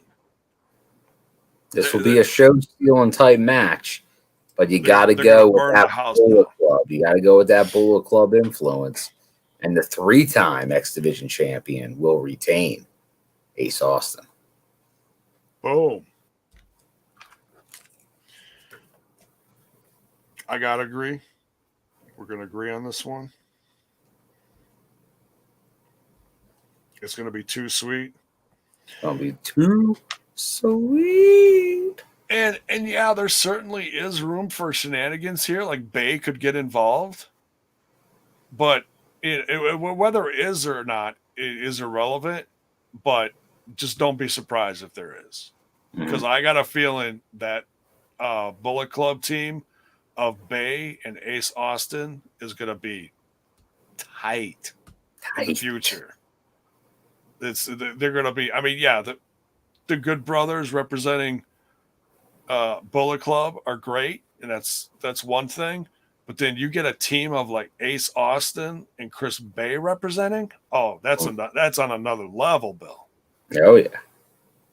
And watch for that merch drop. It's happening. I got a feeling it's going to happen this weekend. Yeah, it was. Hopefully, it doesn't miss that window because that's a lot. You can move a lot of merch at that point. Hell yeah. So wait till he struts down with that brand new shirt. And who did we hear is gonna be making that? Juan of the Dead. Oh, even makes TNI shirts.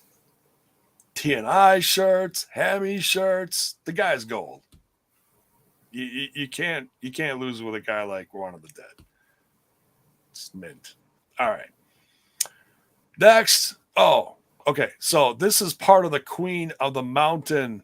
Well, it's not a stipulation, but the Queen of the Mountain special guest enforcer. She doesn't like Chelsea. No, she's they got some history. Former Knockouts champ, legendary, iconic knockout, Mickie James is going to be the guest enforcer, making sure that there's not Who'd too you much. say? Who's the guest enforcer? Mickie James. Hardcore country. Miss Hardcore Country herself. There you go. Couldn't have said it better. We got representing the Knockouts for this match, the champ, Tasha Steelz, defending against Jordynne Grace, who looked phenomenal tonight. I got to say that again. A phenomenal Jordynne Grace. Yes. Mia Yim. Dick. Good nickname. Deanna. Yeah. Deanna Purrazzo and Chelsea Green. These 5 women are going to tear it up. It's just going to be so much fun to watch these gals do this. Now, you want to run down the rules of this real quick? Well, yeah. So the way this is a reverse ladder match where to become eligible, you gotta submit an opponent, and then you would have to take the belt and put the ladder in the ring and hang the belt. Obviously, as other people, they can have multiple people in the penalty box for 2 minutes. Once something's happened where they've been pinned or submitted, and you can add into the box, and there's going to be all kinds of stuff going on. And the enforcer does play a role in this too. So you feel like Deanna and Chelsea are going to be the ones working together the most. And somehow Mickie probably gets involved between them two. Does that help maybe Deanna win the belt back? Maybe. That's I think it's sadly the odds are not in Tasha's favor in a match like this. It's probably between Mia Yim and Deanna for me and for the win. It seems like the easy choice is Mia. It feels like that's where the booking could lead, but I'm going to say with the story, because who set up to go after the Knockouts tag champs if Ragnarok wins? Deanna and Chelsea would be obvious choices to go after it. I want to say Deanna, but I'm going to go Mia Yim. I'm going to stick with my gut. Mia Yim. Okay. She didn't look strong coming out of this episode, though. I'll say that. No, tonight's episode made you double think it. Like, maybe not. But I'm going to stick with what I thought going into it. I'm not going to let tonight influence me. I am going to go with Jordynne Grace. Ooh. I'm going with Thick Based Mama. on tonight, it's a very strong pick. She stood out. She did. She really did. Now she didn't get the win here tonight, but I felt like the way she was running circles around the Knockouts tonight, and yeah, she got a hiccup with a loss, but I think she's ready. And the way she's been prepping, you see it every day on social media. Jordynne is jacked. She is the way she's changed her body physically to better herself in the ring has been amazing. You know, it shows pride in what she does. It really does. So I'm going with Thick Mama Pump on this one. Thick Mama Pump.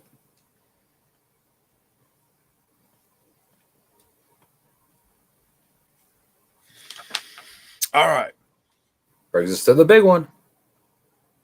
Oh, last but certainly not least, the Impact World Championship defended by Josh Alexander against another fellow countryman, Eric Young. Some would call iconic or legendary Eric Young. Proud as a peacock. Yeah, that too. But let's not confuse people. It will not be on Peacock. Nor will it ever be on Peacock. Will not be on the Peacock. All right. It'll be on Fight TV. Fight TV, order it. Hell yeah. Check with your local pay-per-view providers as well. Yes, that as well. I gotta go with the champ here. You gotta go with the champ. It's I'm a big Eric Young fan, VBD guy, Jordynne. Sure. I think Joe's not going to be happy with me on this one, and we know EY. He's not happy with either of us right now, J-Bone. Pathetic.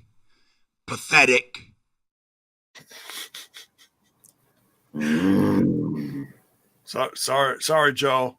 We love you. We love your team. We love the man that runs your team, but we got to go with the champ. Please forgive us. If you watched last week, I beat him either. I beat either of these guys. Still undefeated. Undefeated. Tell him to keep my belt warm. Oh. Joe. Damn. And I'm just gonna throw this in here for a little bonus. Little armchair wrestling. I think we're getting the return. It's got to happen. It's time. They've been dropping the breadcrumbs ever since that scoundrel Ethan Page left. They've been dropping the breadcrumbs mighty strong here and there. Oh, Zach might think I have a bias here. One of my 6 Instagram pictures is with you. Good stuff. But yeah, get your picks in there in the chat. Yeah, if you're watching this on the replay, or if you're one of our audio listeners and have gone back and found this, try to get put in there. Let us know who you think is going to win before the show airs Sunday evening. You have a couple days. Let us know what you think. Put it out there. Tag the social medias. Let us know what you think is going to happen. Who's coming away with the grandest prize in all of Impact Wrestling? 20th anniversary. Tag us on social media, on the old Twitter box, or Facebook, whatever, or the Instanet. Give us your picks. Let us know. So, but yeah, Champ's walking away here, and I'm not saying Team Canada has to happen, but as physical as Scott got tonight, it was shocking. It was a lot of fun. It was like, oh, Coach, damn, Coach going wild. But here, this is the last question we should end with here. Critical thing. What's in the box? Oh, what? What's in the box? We didn't get that tonight, Bill, did we? We didn't get it, but there's a comeback. And is it? Let's just say.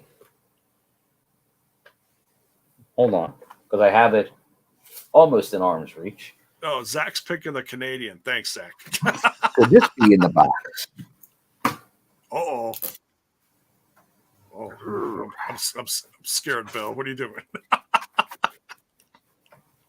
Could he go in the box and maybe Josh pulls out a little something like this? A little. Oh, a jersey. Little jersey. Little Team Canada. Oh. Maybe with a name on the back. Wait, is that Bobby Roode? Oh. Or is it? Maybe it says Alexander. There you go. Could be. The rebirth of Team Canada. Scott D'Amore coming down to the. How could the boss side with the champ? We've never seen that before, have we, Bill?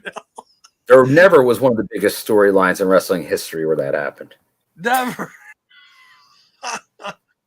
Just don't get a $3 million lawsuit all the years later, right? Jiminy Christmas. No. That's not some good. Oh, sorry, wrong show. I tell you, one of the best comedic segments to come out of what we might be thinking of on the same plane was one former TNA champ, Kurt Angle, singing Jimmy Crap Corn, and I don't care. Anyways, yes, because Lakers here mentioned this because I noticed this as well. Obviously, the same jersey I just showed you of Robert Roode, Scott D'Amore was wearing his version of his jersey in his interview with Tom Hannafin. That's right. I did see a portion of it. Yeah, wearing a classic TNA hat as well. So yeah, I think it's time, Bill. I mean, if it doesn't happen, whatever. And I'm not going to lose sleep over. Yeah, we got the tease again. Like we had the Aces and Eights reveal, and it was at the same time they were doing this. So you figured that if you're not going to do it on the 20th anniversary, and honestly, Nick Aldis, you want to get some good fan support, reference Main Event Mafia. I think that's the most like the most over thing he had. Come out to the Main Event Mafia music. Oh, there you go. Classic. Now, and here as we're finishing up, Bonus Baby asks, it's a great question, J-Bone. Slammiversary review show after the pay-per-view. Can we commit to that right now, J-Bone? That is going to be tough because I am going to have my son, and it is Father's Day. It is Father's Day. Junior might be in bed by the time the show goes off the air. Because you're probably looking at, I don't know if it will run late, but you're looking at sometime, 10, 10:30 Eastern. Yeah. Central, 11:30 Eastern. Yeah.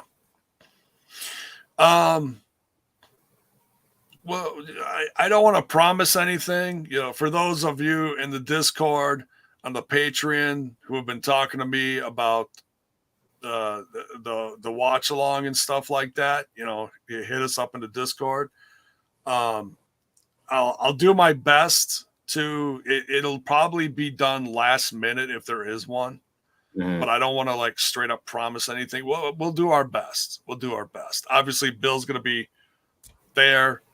Trent may be there. Not positive. But yeah. So we'll do our best. All right. To be determined. Card subject to change. It's always subject to change with this show. But that's it. That's our thoughts on the card itself, our picks, and our review of the Go Home Impact Wrestling episode going into this week's Slammiversary. All around pretty solid. You know, I got no complaints. Oh, yeah, no, it was a good show, good go home. It built up the pay-per-view, and that's what you want to do. That's the goal here, and I think they accomplished it pretty darn well. So we got a big show, 20th anniversary coming up. A lot of fallout coming after that on the road. So we'll see. I think they're going to be kind of setting the table here. And I'm sure you're going to get some surprises too. So we'll see what happens. Yeah. Well, yeah, and just a little advice. Like I'm going into this like just hoping for a fun show. I'm not going into this thinking we're getting Bobby Roode. Oh, we're getting AJ Styles and Samoa Joe and all no, just look, if it happens, great. But don't set yourself up for failure and then be pissed about it because I've done that to myself. You're lucky if they make Slammiversary and they're not cut for time. Come on. I'm just hoping for a fun show and we get some fun callbacks, you know? I think you'll get some callbacks. Yeah. I have heard nothing specific. They are keeping it close to the chest, very, very hush hush. So hopefully nothing gets out. But I've heard that the surprises that are coming are even going to blow the minds of the current roster members. So we cross our fingers on that one. So as we get out of here, Bill, let them know where they can find you. Yeah, they can find me at Slammiversary this weekend. So Front row, maybe? the front row. You can see me at the front row. Of course. Slammiversary, so you can definitely see me there. If not there, you'll probably be seeing me. I'll probably be tweeting some stuff out. Just because people like Zach question it. Maybe even a picture. Maybe I'll be at the fairgrounds and maybe shoot a little picture from outside the fairgrounds and put it on the old Instagram. So definitely stay tuned for that and say hello. And J-Bone, where can they find you? Well, you can find me over in our other little podcast called Smash This Podcast, where we do some updates and news and stuff with Impact Wrestling. I also cover AEW and then some other odds and ends like music once in a while and whatever. That jukebox. Yeah, the jacked up jukebox. That's right. We love the jacked up jukebox. I don't do it enough. But but yeah, you can also find me on the Twitter box at JBone5150. That's JAYBONE 5150. You can find this show on audio all over the place. Just look up We Talk Impact and you will find it. Bill's got the old bobblehead going here. D'Lo's trying to get in on the action here. I see. I'm just down with the J-Bone. He's down with the Smash This Podcast, right? Oh, and the TNI, definitely the TNI. We love some D'Lo Brown. So go check out all the links in the description of this video. Hit us up. Give us your picks for this weekend if you're listening afterwards. And there's the man, Kev, DeLorean. Oh, there we go. Big Kev in the chat. Good evening. Hope you have a tremendous evening, Mr. Kevin Martin. Much love. And save Bill waffles from someplace. You guys are gonna have to go get some waffles somewhere. I don't know if there's a Waffle House around that area. Well, there's a Waffle House everywhere around there, Jay. Down south. Okay. There's one right across from Skyway, but they're not at Skyway this time. My memory from being at the fairgrounds previously was like there's nothing right there, but there's not stuff too far away driving wise, but nothing was actually right there. All right. Because it's a big area, so it's like everything internal. So there's still some tickets available. If you're in the area this weekend, you don't want to miss this show. It's going to be a ton of fun. And make sure you stick around the next day for the tapings as well. So for this gentleman, Mr. Front Row Bill, I'm J-Bone. This is Total Nonstop Impact. We'll see you this weekend for Slammiversary. Take care. Be safe.